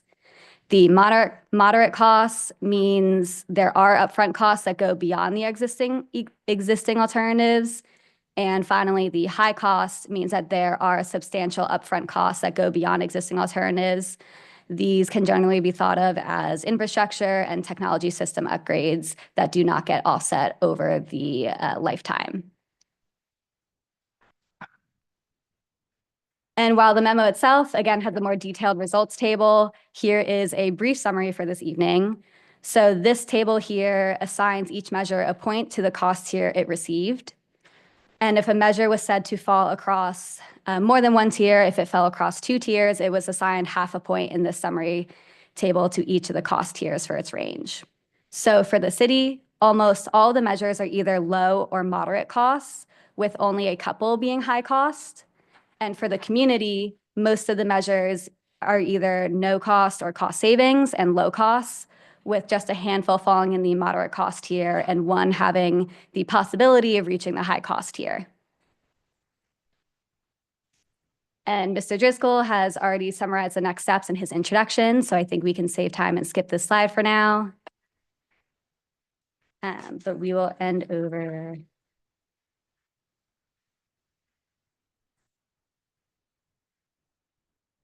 So thank you for your time for this presentation. And at this time, we can open it up to clarifying questions. Okay. All right. Do we have questions for our presenter before we open up the public comment? I'll jump in. Okay. So on our packet page 233, it says that the measures will continue to evolve and may require future additional adjustments to the overall CAP strategy. So how does the city plan for future costs if we're not sure how things will evolve in terms of budgeting, given that our city is in a difficult budget right now? How do we make sure that we can plan for these costs going forward if there's modifications needed? I will say the city can definitely add on, but in general, CAPs are a living document. They are meant to evolve. They're setting a plan for future years, but they really are a living document that's meant to evolve as implementation and monitoring occurs. Yeah. Second question. What percentage of the CAP plan revolves or relies on the community to do something as opposed to the city? I do not necessarily have an exact percentage. Most of the CAP document, though, is focused on the city putting the systems in place for the community to then follow. So many of the actions, for example, EV adoption, while the city can do things or is going to do things such as promoting and encouraging public chargers and also the development of private chargers in new buildings, that is them setting up the systems, and it is then on the community to use those systems to then update their behavior. So then you only reach your outcomes if the community follows with those plans. Which is also why the CAP calls for continued monitoring and updating. And if the community decides not to follow those plans, then the upfront investment made by the city could be seen as wasteful. Possibly, but also I would add most of these measures and actions, and Ryan, definitely feel free to jump in. These measures and actions also are going to be beneficial to the community members as these systems are put in place. If they use them. I would add that a lot of the strategies, and sorry, good evening. I'm Ryan Gardner with RenCon. I'm our Director of Climate Action and Adaptation. I would add that a lot of the strategies that we focused on are tearing off of state legislation, right? So building electrification is tearing off of the new building codes and the Bay Area Air Quality Management District requirements that are upcoming. Electric vehicle infrastructure is tearing off of legislation like Advanced Clean Fleets that's requiring 100% of fleet vehicles, new fleet vehicles by 2027 to be all electric, and executive orders that are requiring all vehicles sold in California by 2035 be all electric. So eventually, state legislation is pushing behavior, and we're just helping to prepare for that and do it in a cost-effective manner. The more we wait to do these things, the less we're able to do it at phase out, and the more we'll have to start like retrofitting existing things, which is more expensive. So I think it's really the opposite of wasteful. It's we're trying to be thoughtful and get out ahead of this stuff and do it in the most cost-effective way we can. And how do you keep up with technology and things like EVs and so forth when now they're being able to produce batteries in San Jose that are half the size of a battery that's in a car now, and the charging systems and things like that will be changing? Yeah, I think that the charging, like the actual outlet, right? We've started to go towards like the Tesla plug shape. Those things are going to change, and we'll probably have to continue to update them and make changes. But that actual infrastructure, like the wires that are there, I think will continue to be useful. And that's why we don't want to get too far out ahead of ourselves, but we want to make sure that there's enough there to serve what we have currently and allow people to like move into things over time. Well, all this has to be done by 2040. 2045 is the carbon neutrality target for the state. But yeah, it's going to be That's only a 6 rolling process. And if I remember correctly, the last time you were here, you said that we needed to implement all of these measures in order to actually get to the outcomes we were trying to reach to, which gets us to the level mandated by the state or something like that. Is that correct? Did I remember that correctly? That's our best guess today under today's conditions to get to the 2030 target. So we have to put all of these in place in order to get to that target. Based on today's math and our assumptions, right? And cost. And that I think is what's changing. So like 2 years ago, there was no Bay Area Air Quality Management zero NOx thresholds, right? So the relative cost of jumping out ahead of that would have been more. And now there's like other legislation, new technologies, and it makes things easier. So I think what we'll see is as we're moving forward, we'll continue to see that state support and new legislation and new technologies kind of helping to fill that gap. But yeah, it's a big lift and it's a significant transformation we're looking at to try to hit the state targets. Great, thank you.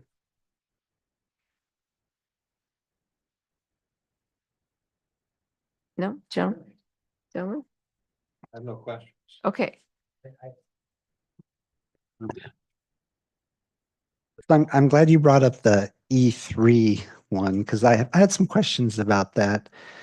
The migration from light green to deep green, would that be for embedded customers as well, or just new customers is the proposal?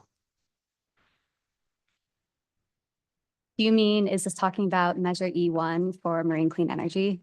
I'm sorry, E1, that's right. Okay.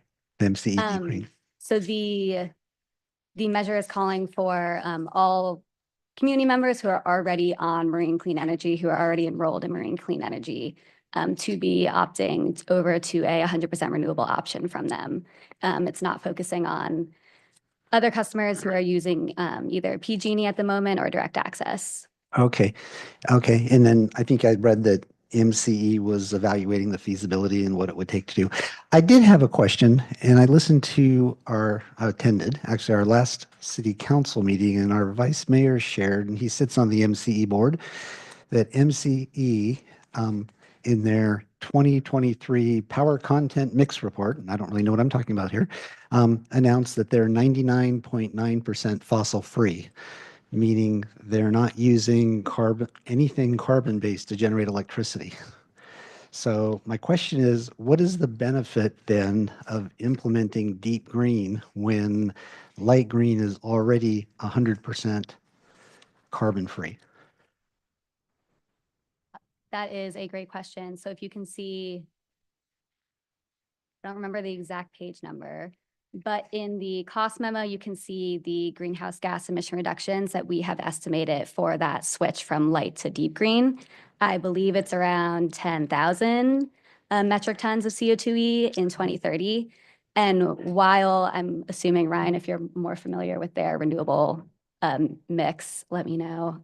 But while they may be, while MCE may currently have 99%, if that's what you quoted, a renewable mix, some renewables still in the state are considered to have emissions. So not all renewables are carbon free.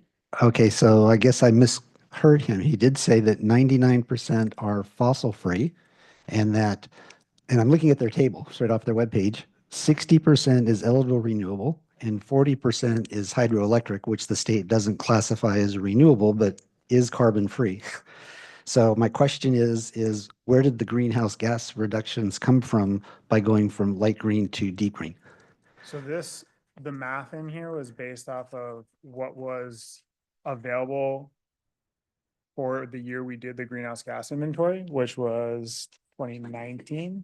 2019. 2019, so it's 5 years. Oh, okay. So it's potential that they've already decarbonized a lot of their light green option. And if that's the case, that's great. Now, there is not really a huge benefit in moving to deep green because really all that's doing is getting rid of the hydro and switching to solar and wind.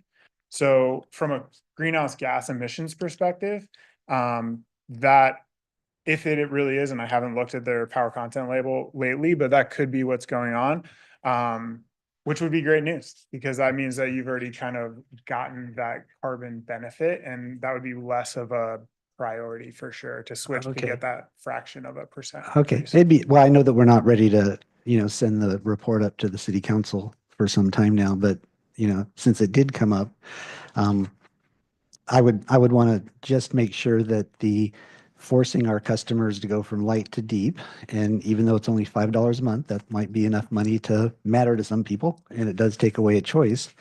And in addition to, I know you called this out low cost, which is somewhere between $0 and $50,000. It might be $50,000 we don't need to spend. So I would hope that by the time it's ready to go up to city council, we'll know if it's an initiative we should pursue or not. That's a great point. And I would also say that while the measure is opt everyone up, people still have the opportunity to opt themselves back down. So if they're like, Right. you know what, I don't want to spend $5 a month, that's too much for me, it's always an option. So there's not really a forcing, it's kind of a Sure. nudge that they can Yeah, undo themselves. right. Yeah, I experienced when the city adopted and went to MCE, and it was a fairly substantial PR effort, if nothing else. I remember getting multiple postcards and multiple explanations, and I know staff was pretty involved in trying to answer questions when it happened. And all that translates in dollars. And forgive me, but I personally worked very hard on getting a sales tax measure passed in San Ramon. So I'm extremely sensitive to just saying it's low cost, when we're counting dollars, and I'm gonna assume that the city council will be just as focused on the costs as we are here. When we see an initiative, packet page 238, W1, when we see a comment like reduce landfill organic waste 75% by 2025, does that mean in 6 weeks, or does that mean in 12 months and 6 weeks? Because it says by 2025, it doesn't say by 2026, it says by 2025. So what does that actually mean? So that is set as 75% by 2025 because that is based off of complying with Senate Bill 1383, which calls for jurisdictions to reduce waste sent to landfills 75% by 2025. Of course, this cap will now, it's been in development for a while, so now it won't go for adoption until 2025. So we could consider, as we're updating and hearing more feedback, we could consider moving that, although 2025 is the compliance year. Okay, so I guess that depends on what the baseline is. If we perhaps have already met the baseline of 75% reduction, but I just think that when we send something to council and that's middle of 2025 and we said we better do something by 2025, it just begs the question about the quality of the report in the first place. Thank you for that. I had a question on, and it's part of the memo, packet page 235. It says strategies, measures, and actions have been included to incorporate greenhouse gas reduction best practices that are currently being implemented by other progressive communities. And so the word progressive caught my eye. What does that mean? I think here we're talking about cities that are maybe out ahead of the state requirements on addressing climate. Okay, and then my question really probably to staff is, have we gotten direction to implement a climate action plan that is in line with progressive communities, as opposed to, and I don't know what the opposite of a progressive community is. Is it a moderate community or something? Have we gotten any guidance from our council that that's the community or their recommendation to develop a plan that's consistent with progressive communities versus any other kind of community? No, and I think correct me if I'm wrong, what they're talking about in the progressive communities are the reach codes in some ways. So some cities have jumped ahead of and adopted reach codes sooner than they will be mandated by the state, which I think is 3 years. The approximately. next code Code- cycle is 2026. Yeah, So at so- the end of 2025. Right. I would just to level set a little bit around that statement. So your general plan has a mitigation measure to develop a qualified climate action plan. And in order to be a qualified climate action plan, you have to hit the state targets. That's the minimum threshold to be qualified. And that's what you have here is a plan to get you to those state levels. And I think in terms of California, hitting those targets, I wouldn't say is like progressive, exceptionally progressive. But in terms of like the country, California's targets are very progressive. So it's a little bit of a, depends on what scale you're looking at, but what we've put together is consistent with what your general plan said you were going to do as part of mitigation. Okay, I'm just trying to anticipate the question from city council, because the implication is that there are communities that aren't progressive. And I'm assuming they're also putting together a cap that also has to be approved by the state as part of their general plan. And what I'm hearing is everything that's in here, is mandatory as Commissioner Curtis said. Okay, just a question. And then I know we were supposed to talk about the cost memo, so I did have some questions on the cost memo and the table, Let me get to here, so I'm looking at the same thing. My understanding is you sort of identified each of these initiatives as a low, moderate, or high cost initiative, and sometimes it's in between low and moderate and high. What's not obvious is how did you decide if an initiative is low, moderate, or high? Is it a guess? Is it a analysis? Is it based on staff hours times a loaded labor rate? Or how is the process that you ended up identifying that this action is low, moderate, or high cost? So generally that was looking at the actions that are associated with each measure and assessing the variables of those actions, which variables could have been the staff time, consultant time, capital costs, et cetera, and analyzing those based on our experience with other jurisdictions, CAP implementation, as well as third-party research, and assigning those variables to the cost tiers based on the definitions in the table 1 in the memo. Okay. And then when something is $1 to $50,000, and then right next to it, you said that would be 0 to 250 hours, and you have in the footnote dividing the cost range by an assumed average $100 per hour city staff hourly rate. My assumption is 50,000 divided by $100 an hour is really 500 hours, but maybe of that 50,000, only half of it is for staff time and half is for stuff or something? Or how did that math work? That's just the bucket, right? So like things that were low cost have a cost somewhere between $0 and $50,000. And in that particular case, we're estimating it would be like $25,000. Okay, so you and I'm picked the middle point? guessing, yeah, that's for like Okay. passing an ordinance. Or something like that. Okay. And I think the categories of these costs could be capital costs or upfront costs or life cycle costs. Is that correct? It's not all just for one thing. It could be some mix of that number in there. Is that kind of right? Okay. And then the CAP update adoption on the slide on cost range purposes will continue to evolve. How will it continue to evolve between now and the time we send it to the council? It was on your slide 5 of the presentation, I think not so much that it will continue to evolve between now and council, but over the next 5 years, while we're going out towards 2030. A great example is the Marin Clean Energy Deep Green Switch, right? We anticipated that was going to be $5 for every person in the city on average to update, and it could be that that's not necessary. So these costs are changing quickly. I think a good example about how difficult it is to quantify some of these costs is thinking about electric vehicles. You could look at an electric vehicle and assume that that's a really high cost, right? They're $60,000 or $80,000. And that could be a very high cost for a family, right?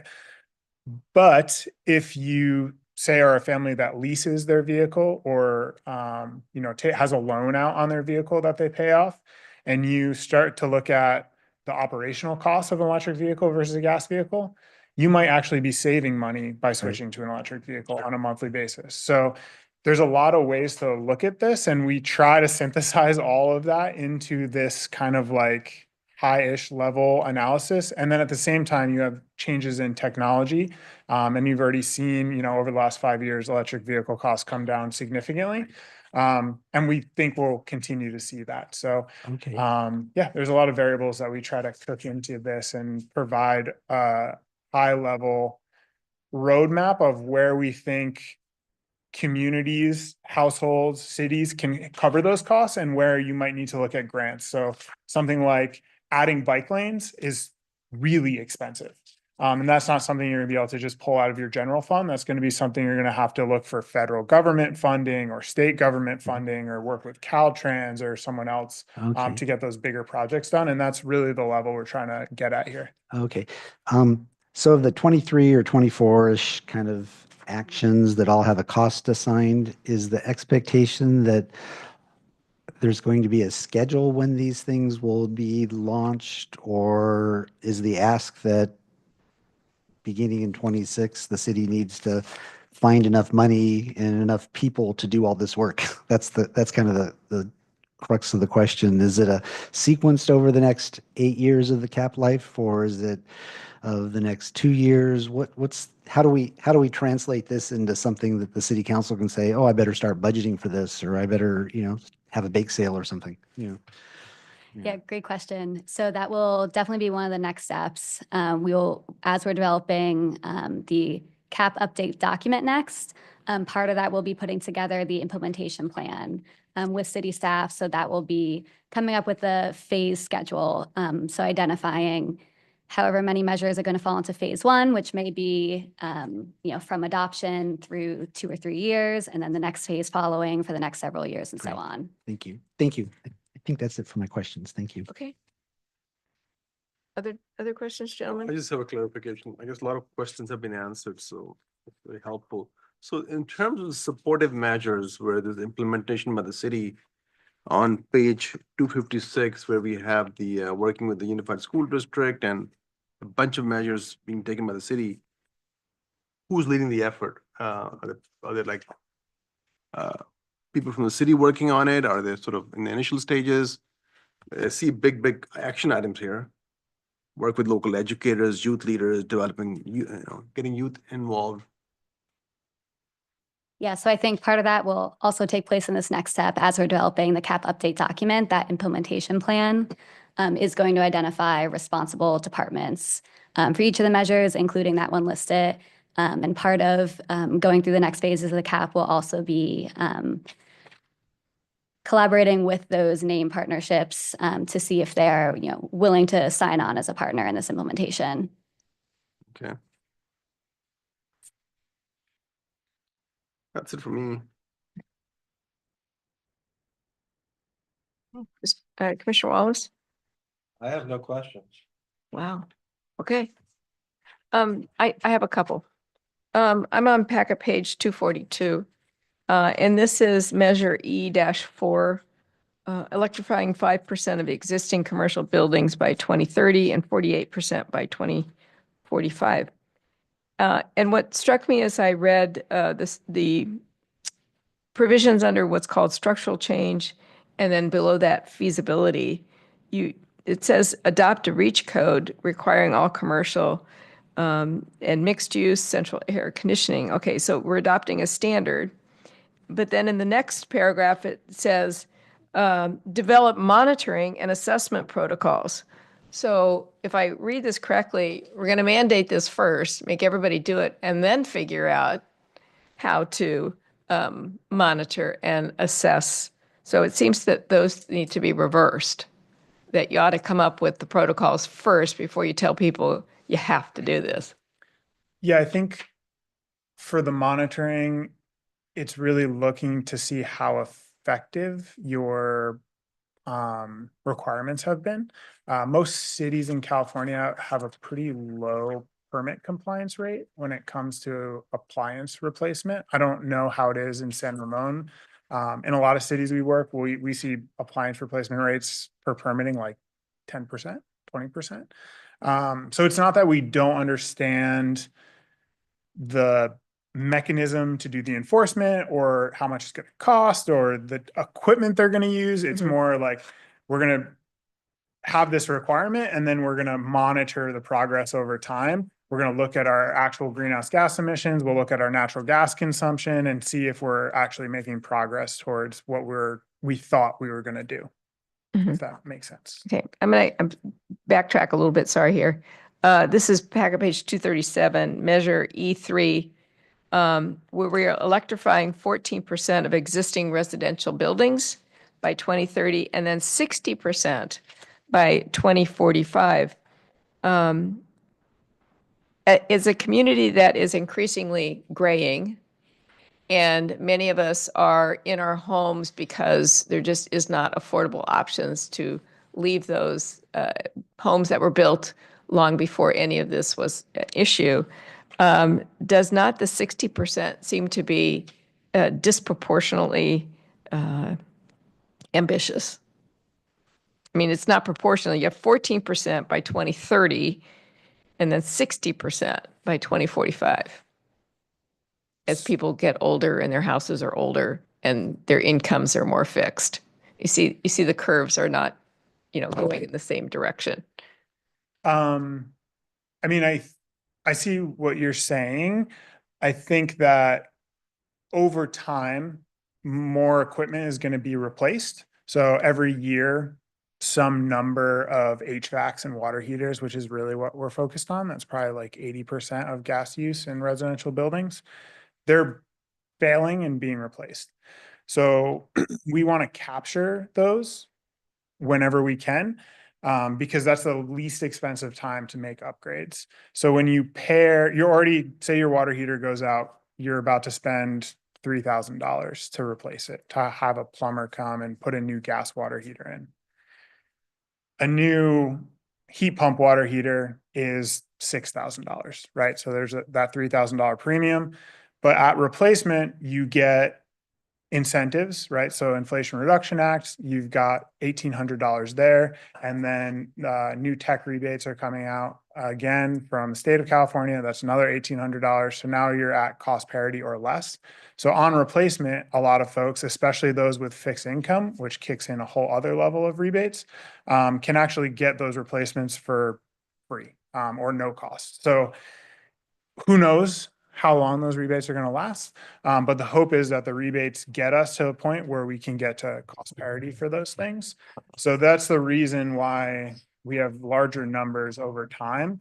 I mean, some people will be getting older, but also young, like, Well, let's hope Sorry. everyone is. Sorry, yeah. I you think, know, well, I think I'm we saying all is, get like, older. cities don't just like get older and disappear, right? Like there's also new people coming as well. So like, I know there's always that turnover of population and people in cities, but really what we're looking at is like when the equipment is getting older and eventually moving on. Okay. Let's see if I have my other notes here. So I would also just quickly add to that one, that concern is why we have Measure E6 also paired with the implementation of Measure E3. So Measure E6 was to continually monitor those energy measures and also, make sure that the implementation is equitable and that you're pairing it with, needed education, technical assistance, or subsidy programs as it continues through 2045. Okay. This is on page 247, the transition to 100% of the municipal vehicles to zero emission by 2045. This is sort of an editorial comment, is that, in the city of San Ramon, as we are going to transition to zero emission, as that technology changes, as we buy new cars, because we're mandated, this is a pretty expensive proposition. Do we know how many cars the city owns? Somebody does.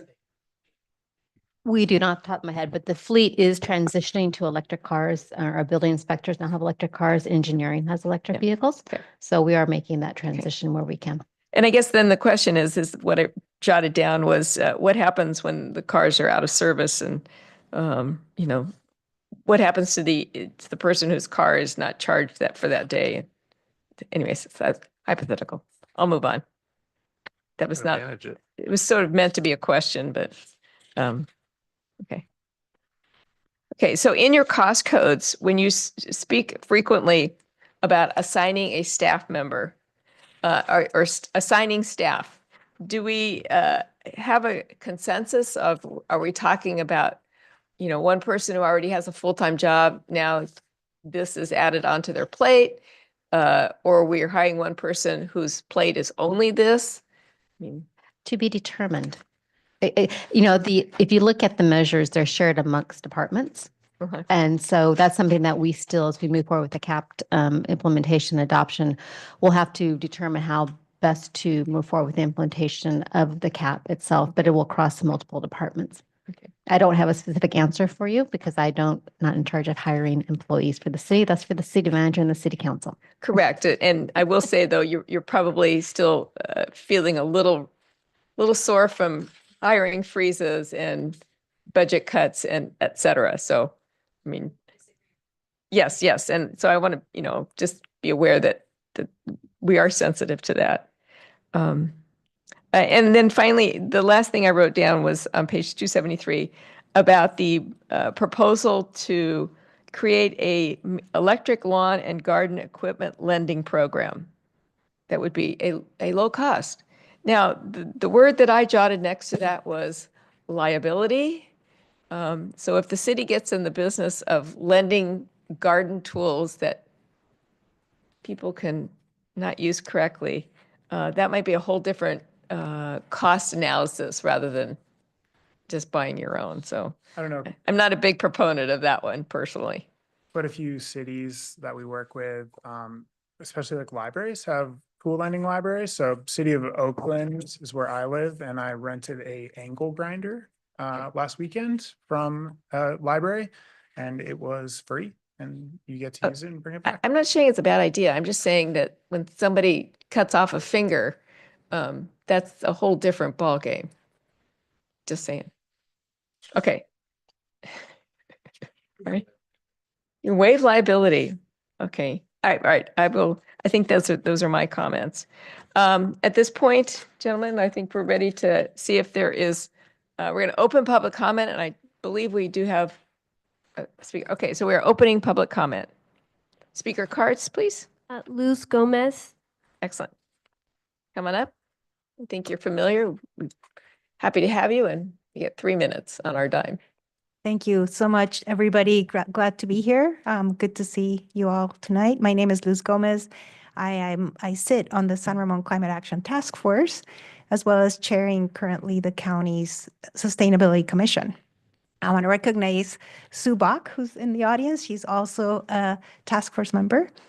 And I want to thank consultants and staff for all the work that went into having the task force and have us contribute to the creation of this really good climate action plan.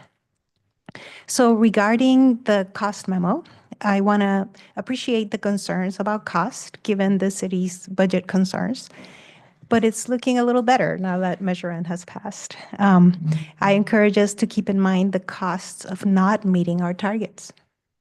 The costs of inaction are really unthinkable. Failing at our clean energy transition will be devastating, not only for our community, but beyond. So I also encourage us to keep in mind the benefits or co-benefits, as you guys mentioned in your introduction, that there are significant co-benefits of implementing the plan, improving air quality and therefore health, avoiding extreme heat events, saving energy costs, and also adopting electric vehicles over time is actually less expensive because there's so much less maintenance required from electric vehicles. Also, I definitely would encourage you guys to maybe promote the idea that having staff to implement the plan will more than pay for itself, because truth be told, this is a train that has left the station. This is something that there will be lots of investment in over time, lots of grants and things that we will be able to benefit from. So the task force looks forward to working with the staff to help the CAP get implemented And we definitely look forward to, having the city adopt the plan and for us getting going. We were a little bit behind the curve when it comes to cities adopting caps and making big, bold moves. And I think the city of San Ramon will be now doing really well with this cap. So encourage you guys to move it forward. Thank you. Thank you very much. I have no other speaker cards and I did not receive any written public comment for this item. Okay, so we will close public comment on this. And any additional feedback we need to give or we wish to give staff on this? Mr. Wallace. Mr. Wallace says something. Mr. Wallace, Commissioner Wallace, sorry. I didn't have any questions because it's really comments that I have. I started to go through the climate action plan, and after about 3 hours, I concluded that trying to come up with conclusions about specific programs was probably not feasible because I didn't know the Excel spreadsheet that was put together to figure out the costs of the programs. That's the reason I found it really difficult to come up with any conclusions whether the programs made sense from a cost standpoint. Has been pointed out here several times.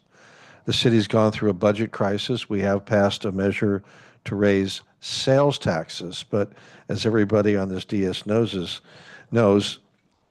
sales tax revenue in San Ramon is very slight compared to our neighbors because of the economic situation. So it's not going to be a panacea. It's going to be a tight budget no matter what happens. And so how we spend our money, I think, is important. And to make it more colloquially, we need some bang for the buck. And then I looked at, okay, what is the city responsible for in terms of greenhouse gas emissions? So I went back to the report that you gave us back in October.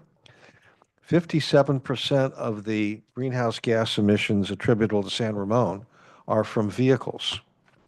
Now, a very, very small percentage of those are vehicles that are operated by the city of San Ramon. So as a practical matter, the city has virtually no control over that aspect of greenhouse gas emissions.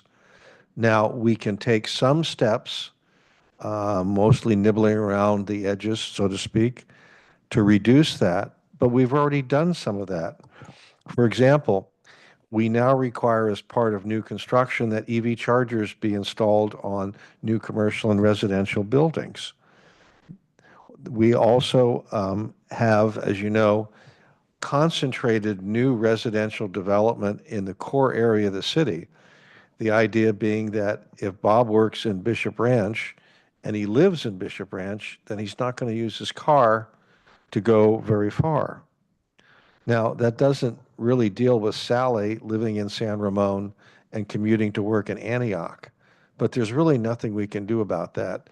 So if you really want to boil it down to how does the city control or reduce greenhouse gas emissions from vehicles, it's to get people out of gas-driven cars into electric vehicles or hydrogen vehicles.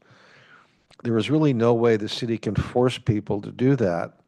What they can do is to encourage them to do it, but any type of police enforcement of EVs are going to have to come from the overlords in Sacramento or incentives from the federal government, because it's ultimately up to individuals to decide how they want to get from point A to point B. And if you look at some of the actions you're proposing to do, they really don't move the ball very much on that. And I think that's the problem that everybody in the state has in terms of the biggest producer is greenhouse gas emissions from cars. And so there's very little a city can do. I know one of the things you talked about is bike paths. We live in a suburb. Everybody is spread out. It is not feasible to consider that bike transportation is going to be a major factor in San Ramon. All you can do is increase it a little bit if you move people into Bishop Ranch and they work in Bishop Ranch. But to the extent that people who live in Bishop Ranch work in San Francisco or Oakland, it's not going to do squat to have bike lanes in San Ramon. So it's just not reasonable to force us to do things that aren't going to work and that the city doesn't have control over. Now, the second biggest greenhouse gas emissions come from natural gas usage, which is gas that goes for our stoves, our dryers, our gas furnaces. Now, as Lauren pointed out at the October meeting, the 2022 Energy Code in California requires that new residential and commercial construction basically wire for electricity to heat pumps, to electric stoves, and to dryers. The idea being that if you force a developer to put in wiring for those types of appliances, they are not going to do a dual installation of natural gas lines. So by definition, what you're doing is you're cutting off future natural gas usage by not allowing, not saying you can't do it, but make it economically unfeasible to do that. That is one thing the state has required us to do, but it's inherent in the fact that we have to comply with state code. So we're already doing that. We are taking steps to reduce natural gas emissions. A harder point is the part that you brought up, which is what do you do about existing commercial or residential buildings that have, like me, gas furnaces, gas water heaters, gas dryers. I suppose you can mandate that if you have to replace something, then you have to do it by electrical means. But remember that in order to do that, you have to wire that system. You have to update your panel. You have to bring in high voltage. It costs a lot of money to do that. You talked about incentives from the federal government. The Inflation Reduction Act. What is the number one thing that the Republicans want to do? Kill the Inflation Reduction Act. They want to kill subsidies for electric vehicles, for windmills, for solar panels, anything that smells of renewable energy. So when you forecast, well, you're going to get these incentives down the road, you're making an assumption that right now is probably questionable at best. So what else does our city produce in terms of greenhouse gases? 8% comes from off-road equipment, which as far as I can tell, I thought you were talking about off-road bikes, two-cylinder motorcycles. Well, it's not. It's leaf blowers, lawn mowers, and things like that. Now, the city probably can do that because there are cities that have done it. They have banned gas-powered leaf blowers, probably also gas-powered lawnmowers. We could probably do that. Is that going to make a big difference in San Ramon? Maybe not. I don't know. A little bit, but it's not going to result in a carbon-free life in 2045. 5% of our greenhouse gases are attributable to electricity production. Now, as was pointed out here, most of our city is using MCE. MCE, as was pointed out, is 99.9% carbon-free. The reason that there is light green and deep green is that light green includes 40% of the power comes from hydroelectric power. Now, I realize an argument can be made that water may not be a renewable source of energy in the coming years because of drought, but right now it is a source of energy. So it is hard for me to accept the fact that when you have most of our energy, almost all of it, coming from non-carbon producing activities, that somehow we are attributed to that 5%. The last thing that we were told back in October is that 4% of our greenhouse gases come from solid and water waste. Now, we could probably improve our waste collection, maybe compost instead of throwing out in the garbage. Wastewater, we have no control over that. Really, that Central Sand does that. So, to say that we're doing that, except we create wastewater, guess what? We're going to do that forever. And so we have no control over that's treated. So again, we are being attributed to emissions that the city has really no control over. And a lot of what we're talking about in terms of making changes, as you pointed out, are basically done at the state level by the overlords in Sacramento saying you must do these things. So we're going to have to adopt those things. The last point I want to make is in terms of the costs that you have of doing certain things. Most of it has to do with staff time, and most of it has to do with education. If you look at Measure E2, the decarbonization, most of what you're talking about is city staff doing training, city staff doing partnering, city staff doing educational campaigning, all that. That costs money. And again, I haven't seen the spreadsheet about how you calculate what time is going to be spent on that. But when you have, let's train contractors to learn about the benefits of all electric construction. To me, that's something they already know. I mean, a lot of this stuff you're talking about is preaching to the choir. And so I just really question the effectiveness in terms of the goal you want to reach, which is to reduce our carbon footprint. I am in favor of reducing our carbon emissions. I turn off my lights whenever I can. I try and conserve water, but you know, that's working around the fringes. There's only so much the city can do. And I think when you're talking about a climate action plan, you have to sit down and be rational and reasonable about what the city can afford to do. It makes no sense for the city to go out and commit itself to spend money that exceeds the revenue it has.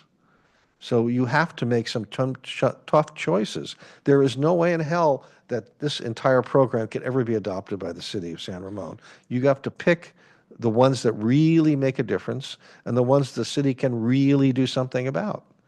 You have to trust the fact that in a city where basically 55% of all the adults have at least a bachelor's degree in education, they have some idea of the benefits of an electric vehicle, even if they don't like Elon Musk. So some of the things you have to rely on the people to make a rational decision. And sometimes it's rational for economic reasons, not just climate reasons. I think that you're going to find over the next 5 to 10 years that there's a lot of cities in this state that are going to be like us. Yeah, we would like to reduce greenhouse gas emissions, but there's only a finite amount of resources that you can do it. And so you have to pick the 2 or 3 that A, you can do, and B, that will make the most difference. And 50 pages of what you should do is not, to me, where you go. You pick out some of those things, work with that. But this list, to me, needs to be narrowed down to a couple of pages that City Council can deal with. So I applaud what you're trying to do, but I think you have to realize where you are in terms of getting something done. It's more of a wish list than this is a reasonable approach to what the city can do. And I wish you luck on getting these things adopted by the City Council. I will look forward to seeing what the ultimate outcome is. But you have to focus your energy on stuff that really matters and can be done.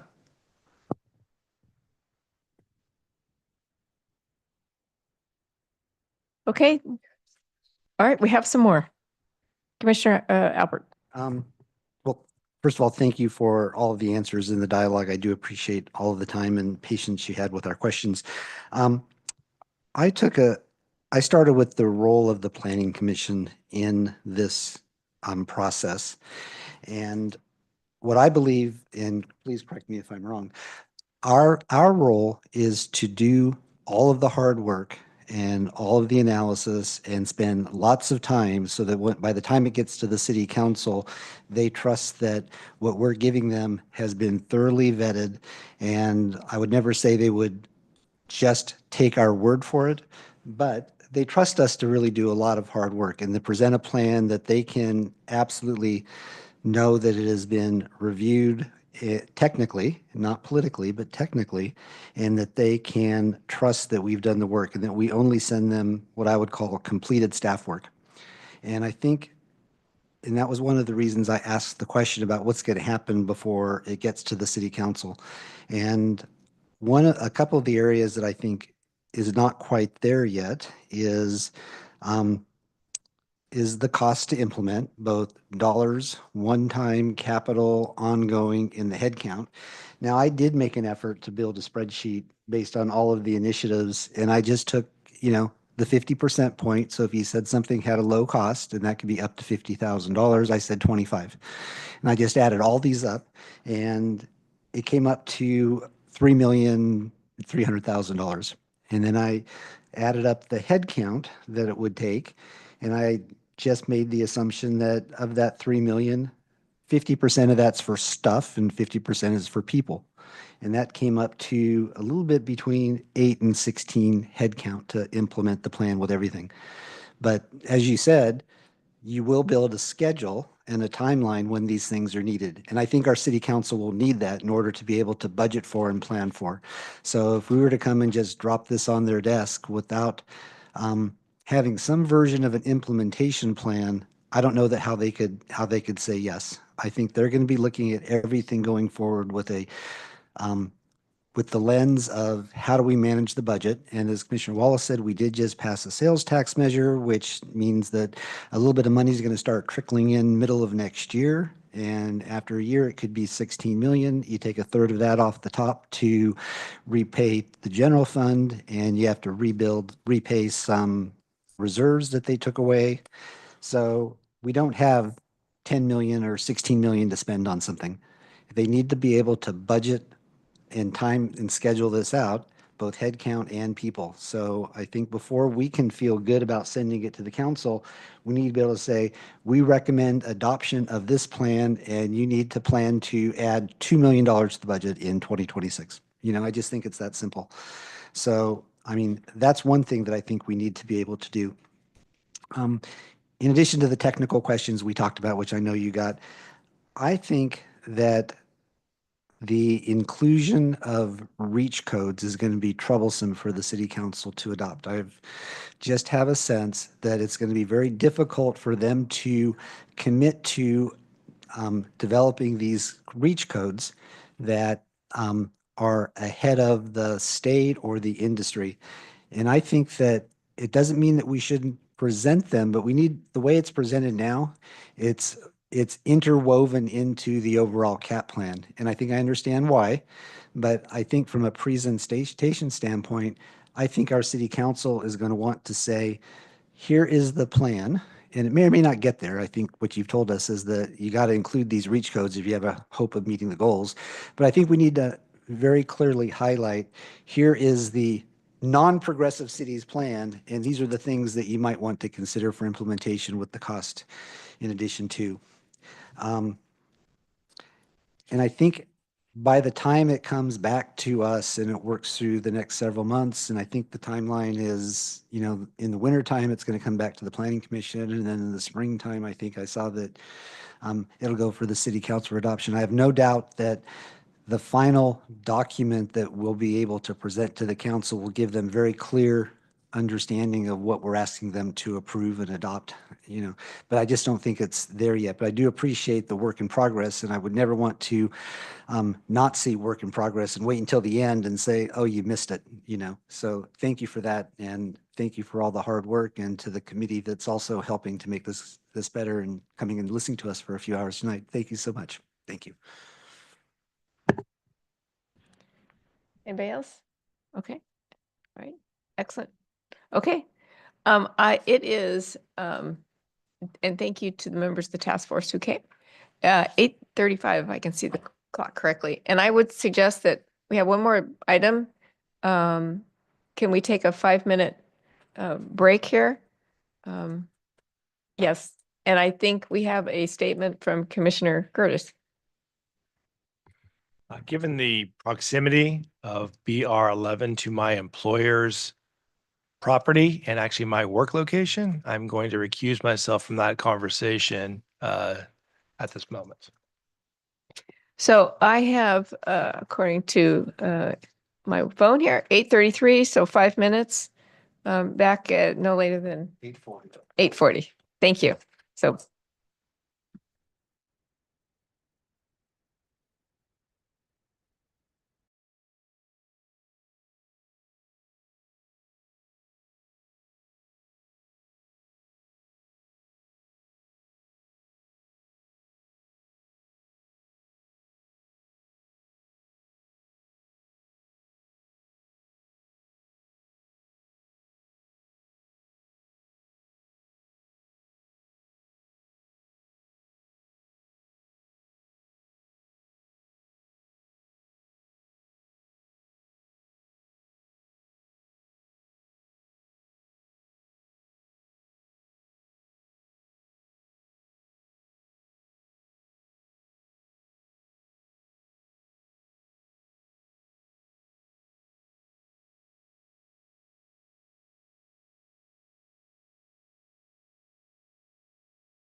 Thank you. And we have our last, almost last item. Item next, which is the BR1 proposal, BR11. So, Ms. Yee, welcome. Okay, well, thank you very much for this opportunity to present the study session for Bishop Ranch 11. As you may recall, you've probably remember this back in the summertime when the applicant, Trumark Homes, presented their concept review to the Planning Commission to receive some early feedback. Since that July meeting, the applicant has filed a preliminary housing development application. They have also filed in October their formal applications for development. And so this evening, we are just continuing to extend the opportunity to provide feedback to the applicant as staff continues to work on reviewing project completeness. We are in our 30-day completeness review currently, and so we are reviewing all the different documents that have been provided. But this is a great opportunity for the commission to continue providing some additional feedback on the project. So with that, I'm going to turn it over to Garrett Hines with Trumark Homes.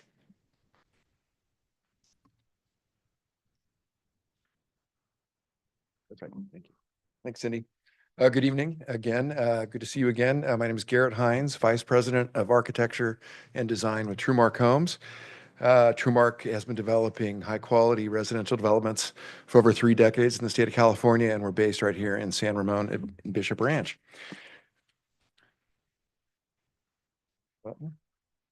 Excellent. Our project design begins with identifying and designing homes that people want to buy. In this case, we believe family-oriented housing is the most appropriate in this family-oriented community.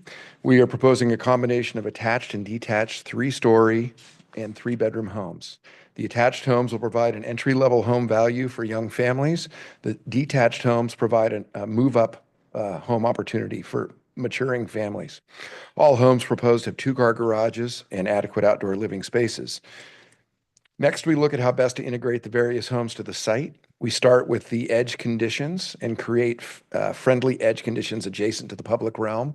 So Camino Ramon and Norris Canyon are our strongest vehicular public realm, and then Iron Horse Trail crosses along the top of the screen. Perimeter setbacks along Camino Ramon and Norris Canyon range from 15 to 25 feet. They'll have canopy trees, decorative landscaping, and walking paths, and there are section cuts and details in the submittal package. I'm not sure how much of that you've seen. The north edge of the site, which is on the left edge of the site plan, that is against the community center and its parking lot. There's a 70-foot setback from that property line to the community center with parking.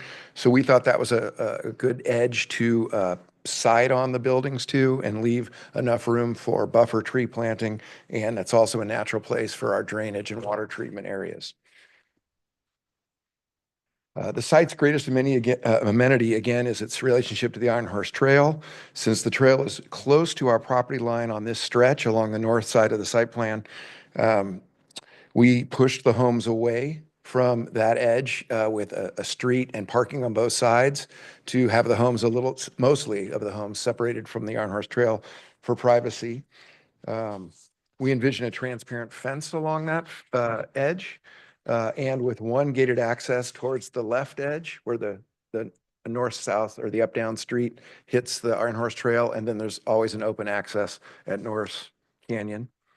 Staff asked us during the previous review to add an exit lane at the signalized Norris Canyon exit. It's at the top right corner. So we will revise that intersection to have one inbound lane and 2 outbound lanes. Staff also asked us to, on the Camino Ramon side street connection, to make that a right in, right out, because it's kind of a dangerous situation right now. At our concept review hearing, the majority of you asked me to include gathering spaces for the community and tot lots. We've highlighted these two spaces. On the left is the entry park. It's a gathering area that will include bike racks, 2 kid play areas, one for ages 2 to 5, another for ages 5 to 12. We also have a covered picnic area between the 2 tot lots, as well as a seating area, lounge chairs, bollard lights, and canopy trees. On the right side of the screen is another outdoor area, gathering area, which also includes a covered picnic area, an outdoor kitchen and living room, lounge chairs, rain garden, and flowering accent trees and canopy shade trees. And then also throughout the community, we have all of these green belts between the buildings, and where they're more than just sidewalks. Many of the corridors leading to residences include pocket gathering areas, again, with lounge chairs, end tables, decorative paving to create little outdoor living rooms for the neighbors to get together. Gates Associates Landscape Architects have come up with some creative suggestions for fun furniture elements to fill these gathering areas and help reinforce the playful lifestyle theme for this neighborhood, as well as fun tot lots equipment arrangements as well. These are examples of what we'd like to see. And they've also, along the bottom, are rain garden designs that will also accent the landscape features throughout the community. Architecturally speaking, our proposed vision is to create a contemporary yet traditional style that moves away from the prevailing flat roofs that you're seeing a lot these days. We think the San Ramon buyers will like a more traditional housing style, yet understand the forward-looking motifs seen throughout the emerging Bishop Ranch transition. So again, it's funny to say, but it's contemporary and traditional at the same time. We recognize the variety of relationships between all sides of these buildings. So, fronting public realms, side to public realms, the rear relationships within the neighborhood. And we want to create variety on all sides of the building.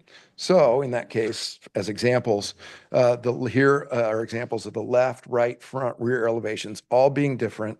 The massing may be similar, but they are different with boxed out windows or these clear story balconies that I'm really excited about that will bring light to the outdoor spaces and to the indoor spaces, but create this real vertical element. And the repetition of the gable, I'm really liking. I think it's contemporary and fun. And then this same carries into the single family detached homes where they complement the townhomes. They're fun, modern, and traditional. The clear story balconies add depth to the elevations again, a consistent concept, but still looking a little different. So with that, I know I presented this to you back in July, and I'm here to just let you talk and I'll listen and we'll go from there. So again, thank you very much. Thank you. Are there clarifying questions before we ask for public comment? Go ahead, Commissioner Wallace. Okay, I'm going to be agnostic who answers these questions. So I'm going to leave it to two of you to figure out who's going to do what. And unlike what you said, you're not going to listen. I'm going to listen because you're going to answer. The first one has to do with the zoning for this area. The applicant had talked about whether the fact that BR 11 is a solely residential development in a mixed-use area is consistent with our general plan and zoning ordinance. However, correct me if I'm right, is that BR 11 is a housing opportunity site in a mixed-use area. And as such, isn't the developer entitled to do 100% residential regardless of the underlying zoning other than mixed use?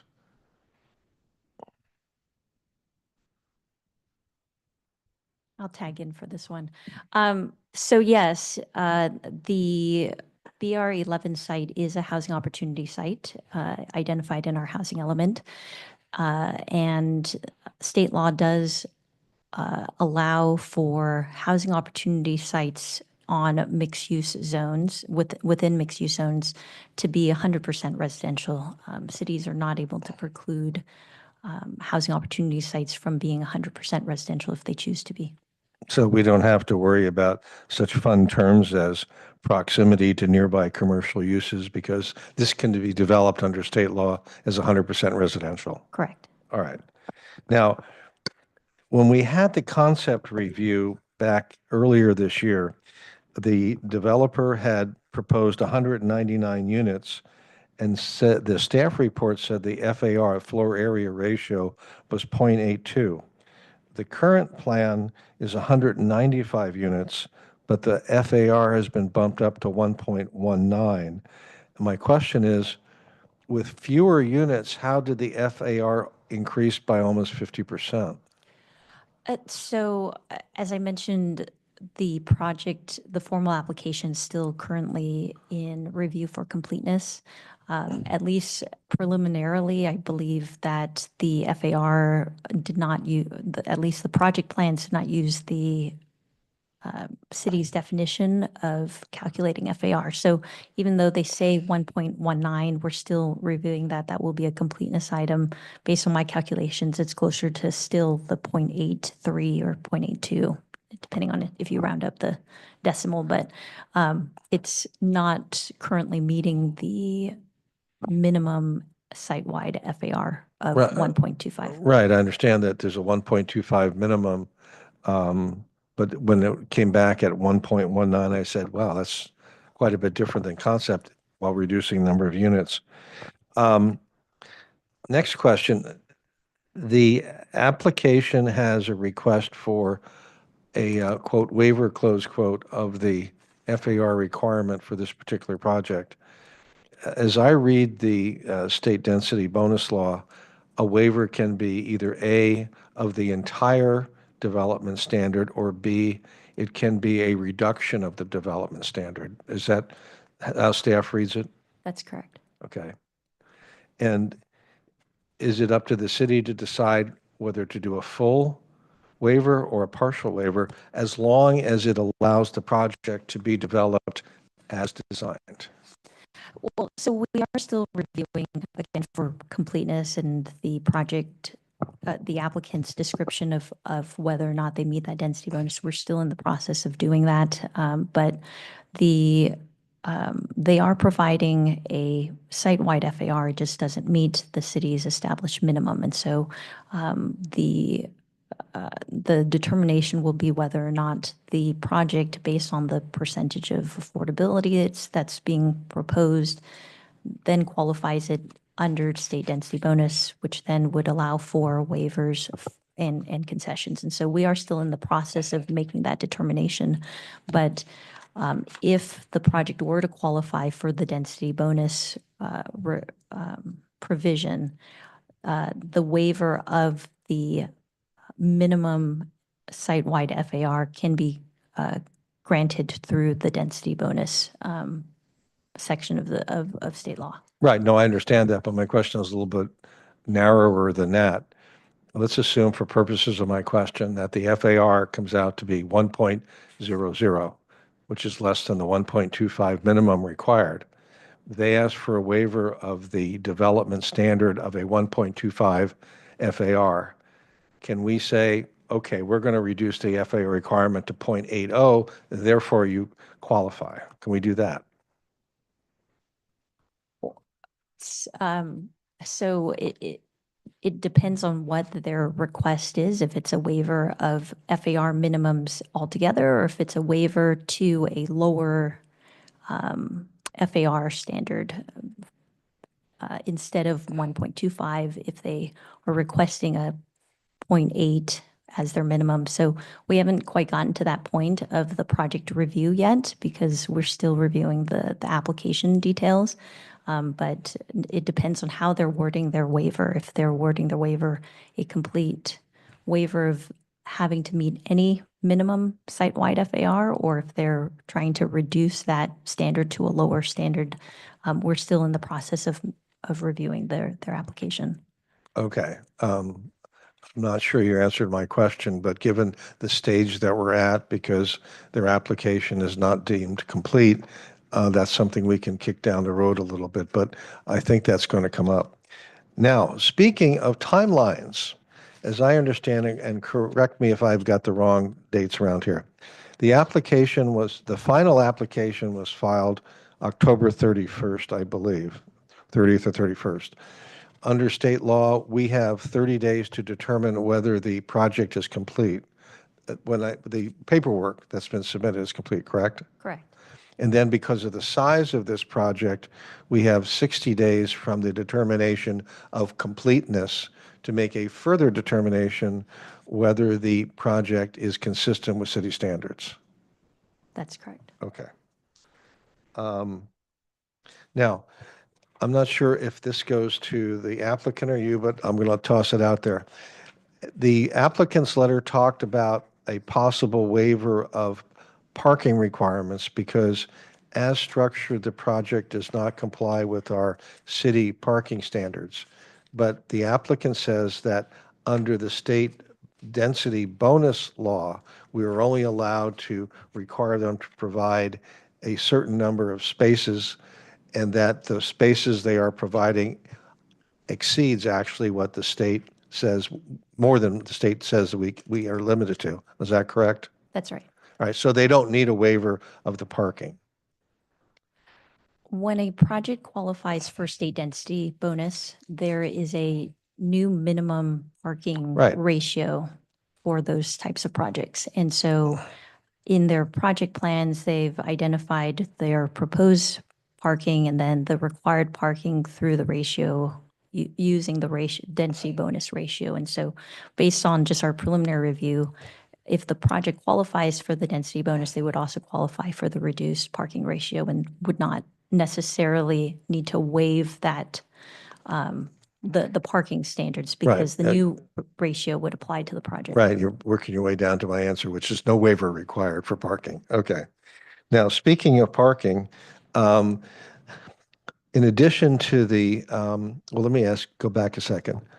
Are all of the housing units that you are proposing to build, do they all have two-car garages? Yes, Okay. They all have two-car garages. Okay, next question. I think that the application says that you will provide on-site, outside parking. I think it's about 52 parking spots. Yeah, guest. Okay. guest parking. Now, are those parking spots available to not only to guests, but to residents of the development? Yes, but I think I know where you're going. You want to make sure people use their garages and that those spaces are available for guests.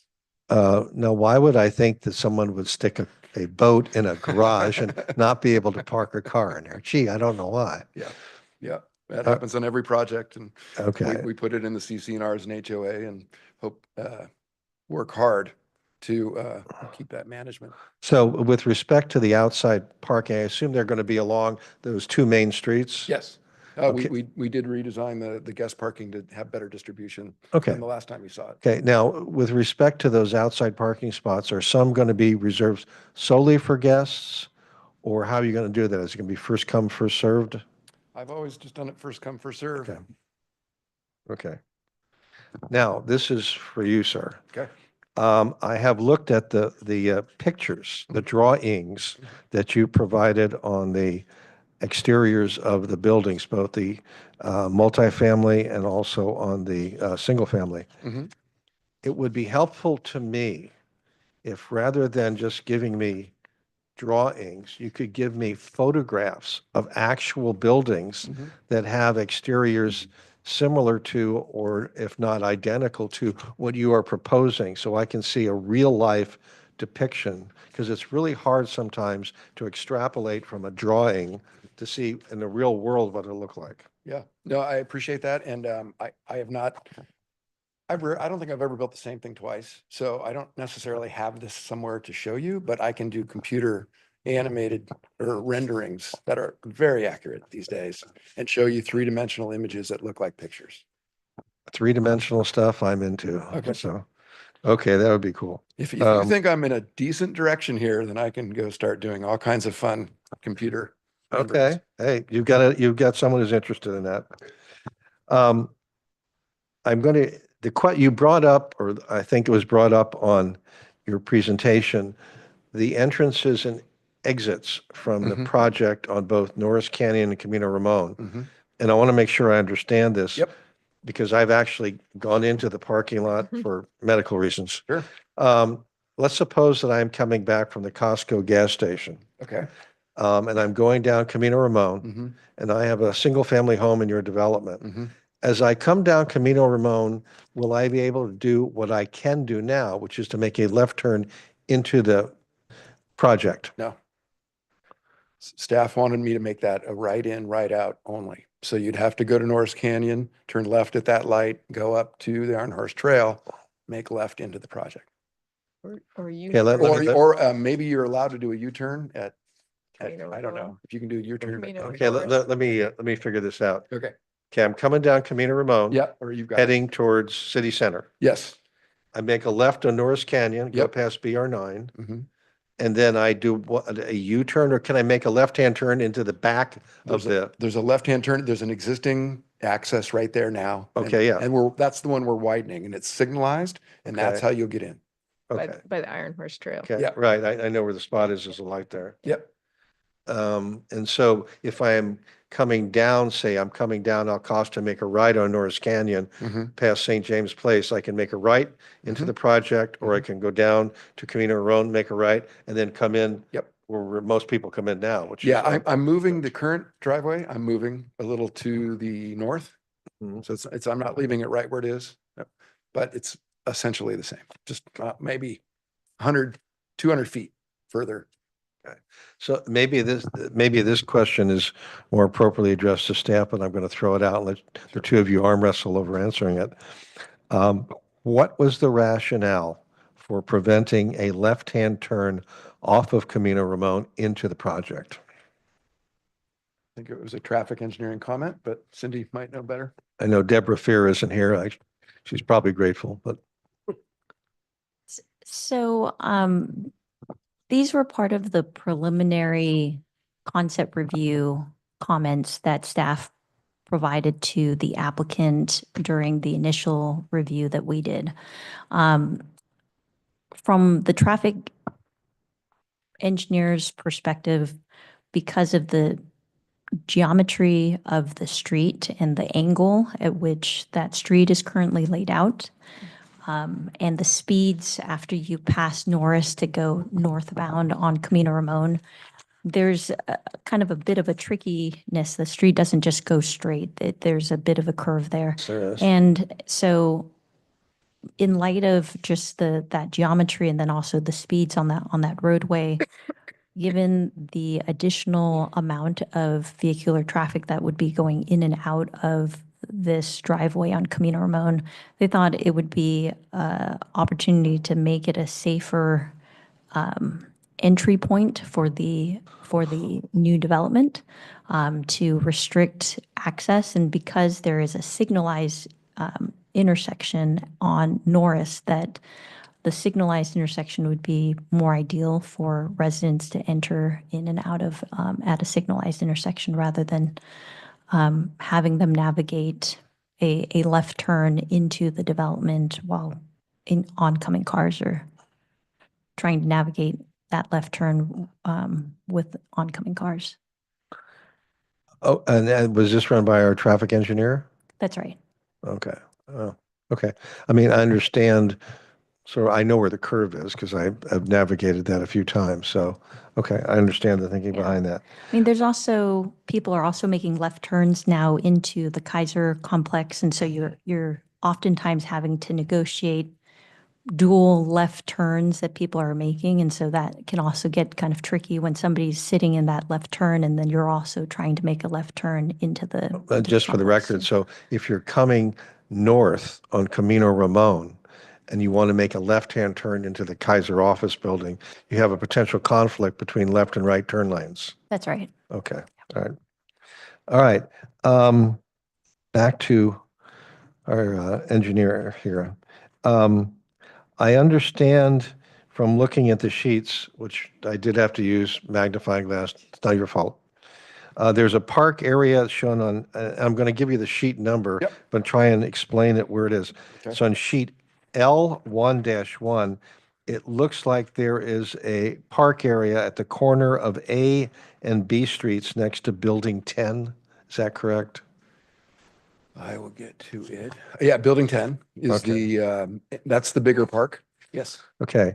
Then it looks like there's what you've described as a pocket park on sheet L1-2 between buildings 13 and 14. Correct. Okay, here's the tricky one. Mhm. Where is the barbecue area? Because I could not find it on the sheets. Okay, the barbecue area between buildings 13 and 14 is right under the middle purple tree, or the pink tree. Under It's like purple tree. It's a little outdoor kitchen at Okay. the top of the plaza. Okay. And then there should be one in the, under the shade canopy next to building 10. I'm not seeing it, but I intended to have 2 barbecue areas. Okay, all right. So we're talking about which buildings now, so I can go back and look? Right in the middle, in the front of building 10. Building 10. There's a shade structure with Okay. 2 picnic tables, and I'll put a barbecue there. Okay.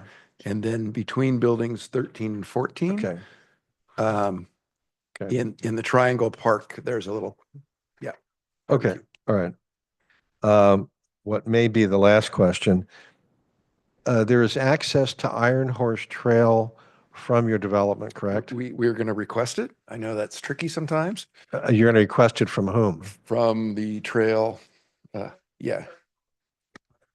Contra Costa County, East Bay Regional Park, Contra Costa County and East Bay Regional Park District need to allow access. Oh. So there's not, one. okay, so to enter onto the trail? Right. At a non-existing place right now?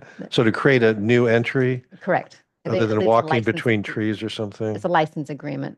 Okay, more than all likely. right. Yeah, it's not a casual connection, it'd be more of a Yeah. formal connection. Okay, so, all right, so let's assume for the sake of argument that the overlords and Martinez agree to that. It looks like what you're planning on doing is putting a fence along the backside of your property, running, I guess, basically from Norris Canyon down to the northern exposure of your property. Yes. With be some type of gate that would allow access to Iron Horse Trail? Yes. Now, is this gate intended to be a gate that can be closed and locked so that it can only be utilized by residents of your community? Not necessarily.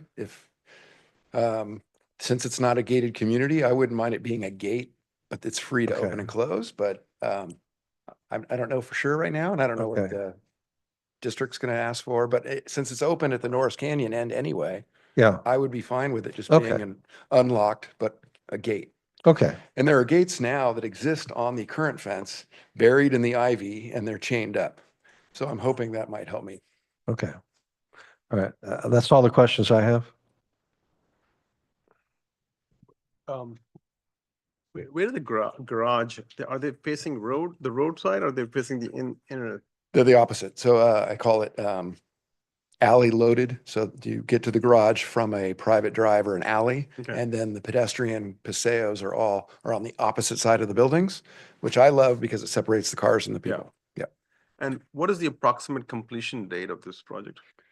It's going to take me a year to get permits, and then we'll start construction. So it's late 26 probably to start selling. And you made a comment about young family moving in, the pricing. Do you have a pricing structure in mind at this time? It's going to be market. Yeah, of course. But right now, San Ramon's 800 a foot. So if it's 1,600 square foot unit, that'll be a transition. Or if it's 2,000 square feet and detached, it might be $850 a square foot. That's a parameter right now. So maybe that's $1 million and $1.2 million. Mhm. Okay.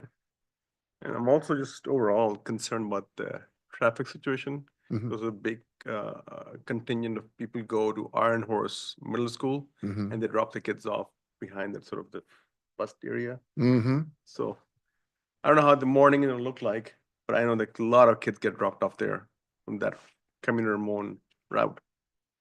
Okay. Just That's something to FYI, consider. because my daughter Yeah. my daughter goes to Iron Horse. So it's the next driver down, right? Yeah. Just Mhm. FYI. Okay. That's my questions.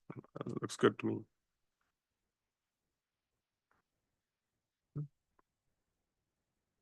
Power up my microphone here.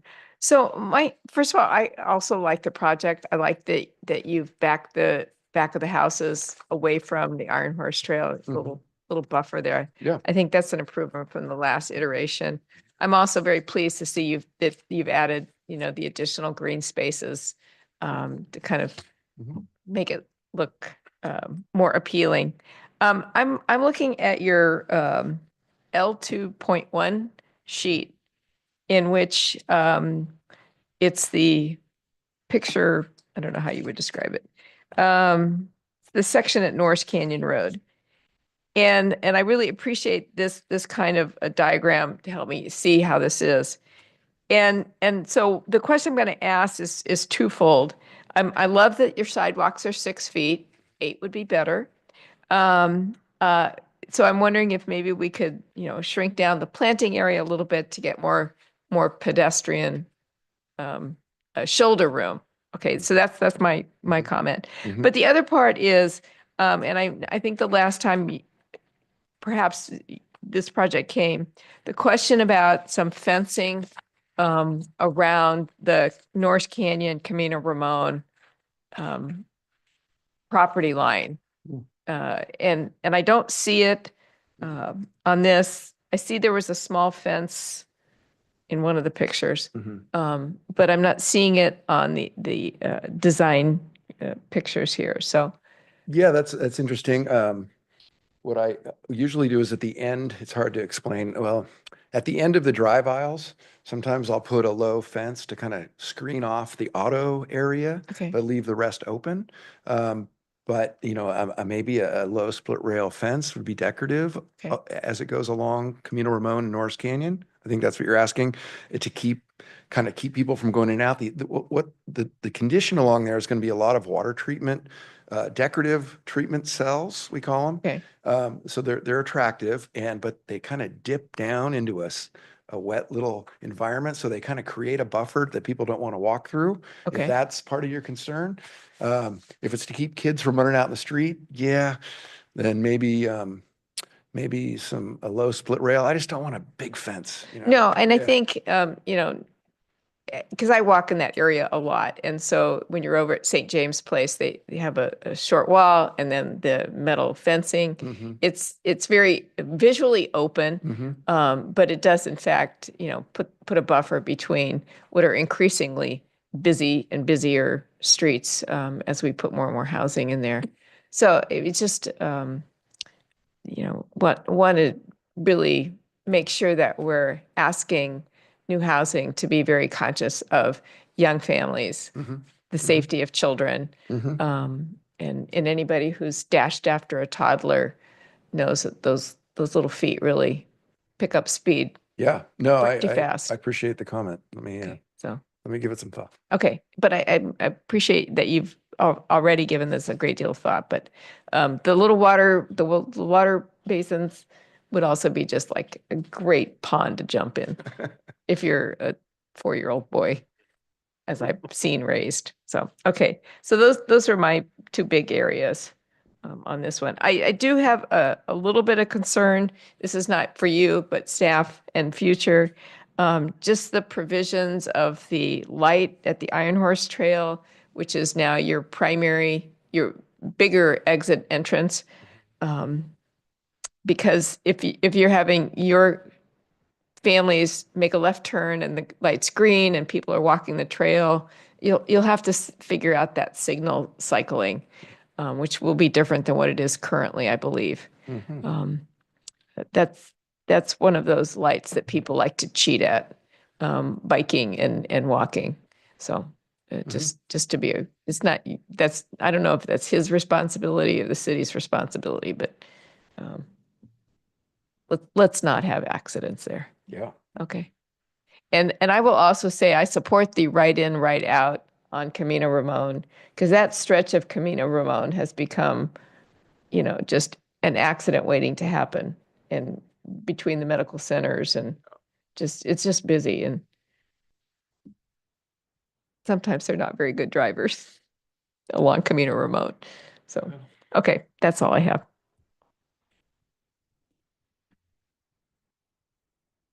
Do we have any public comment? Are we taking public comment on this one? I'm sorry, it's late.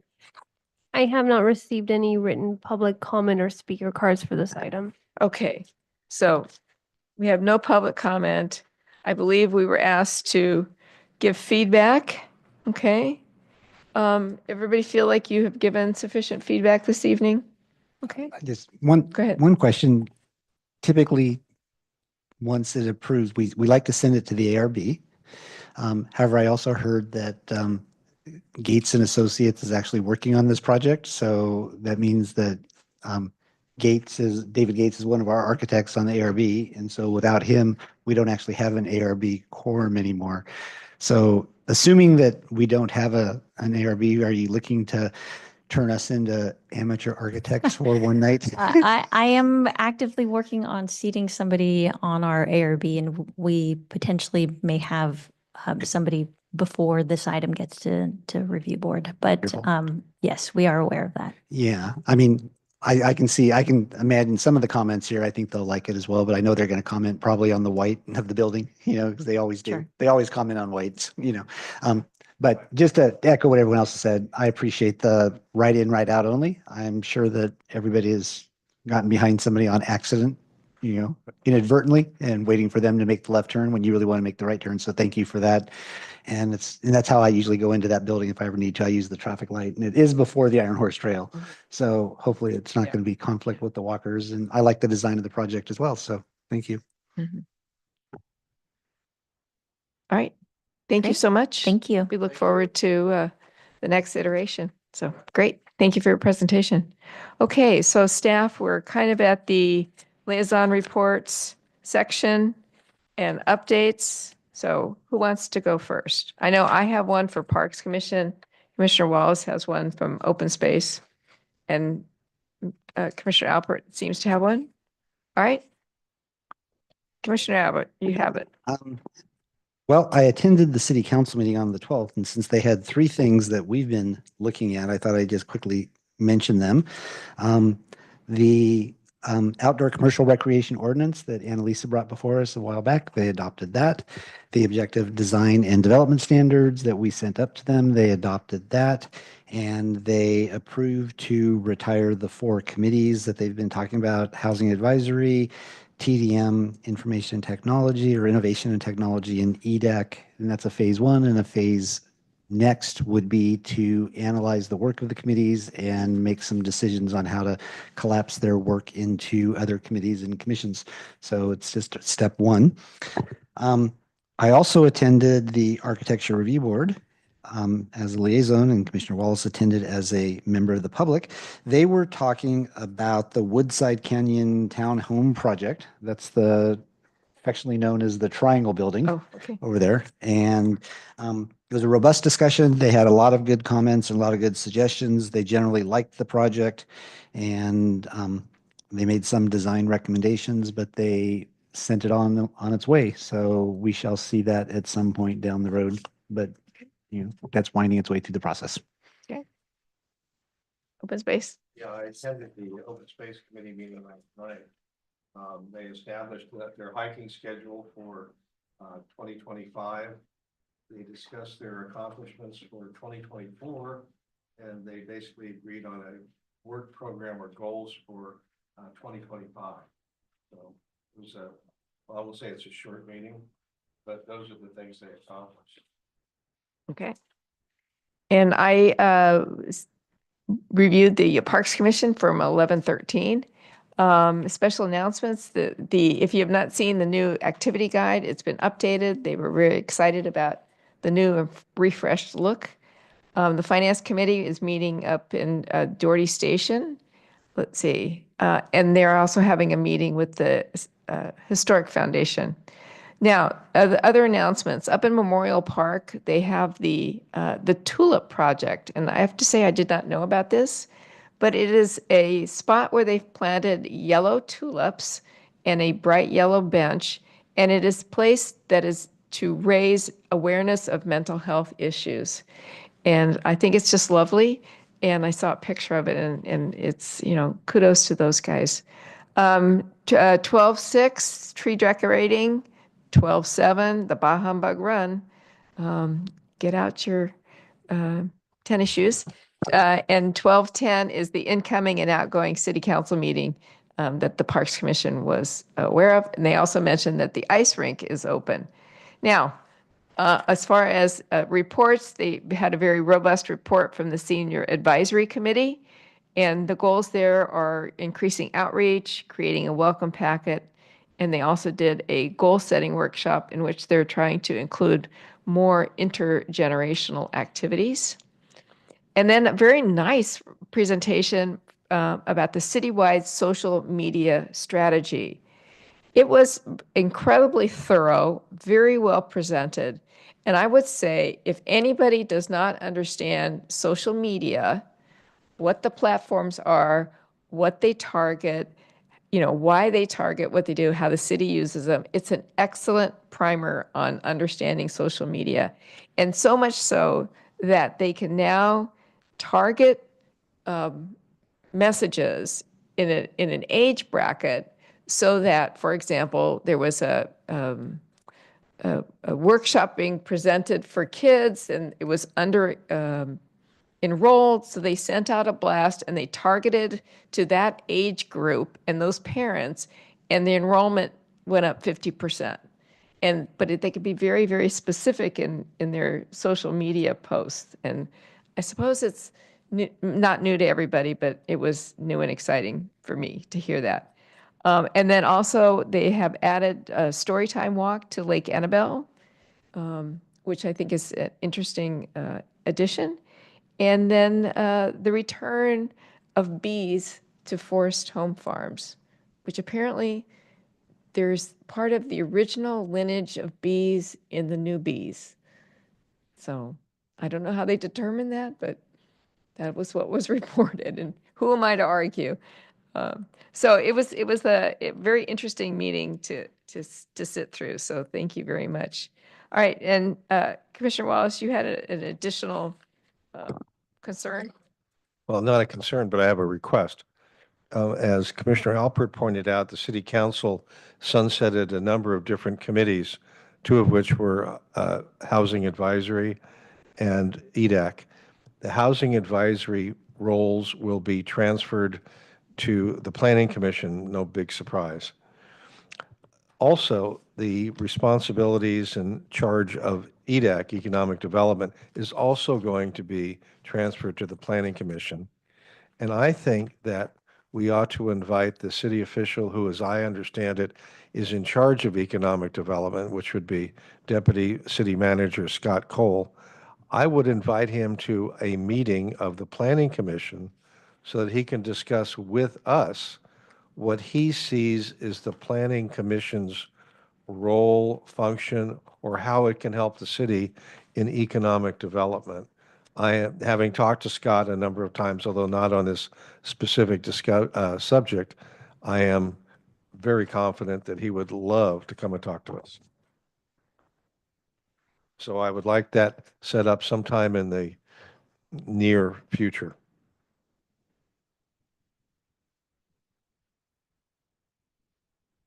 And staff updates? Okay, so on December 3rd, we have a meeting with currently scheduled as Woodside Canyon, also known as the Triangle Building at 18 Crow Canyon Court. December 17th, we will be having a meeting. We're going to have a zone text amendment study session based on some of the cleanup work that we're working on for the zoning ordinance. We also are anticipating coming with Bishop Ranch 7 or Bartlett housing development. And so we'll have a hearing on that. And then currently January 7th, we're looking to cancel. But that official determination will be made in a couple weeks. Okay. Anybody else? Anything else? All right, we are going to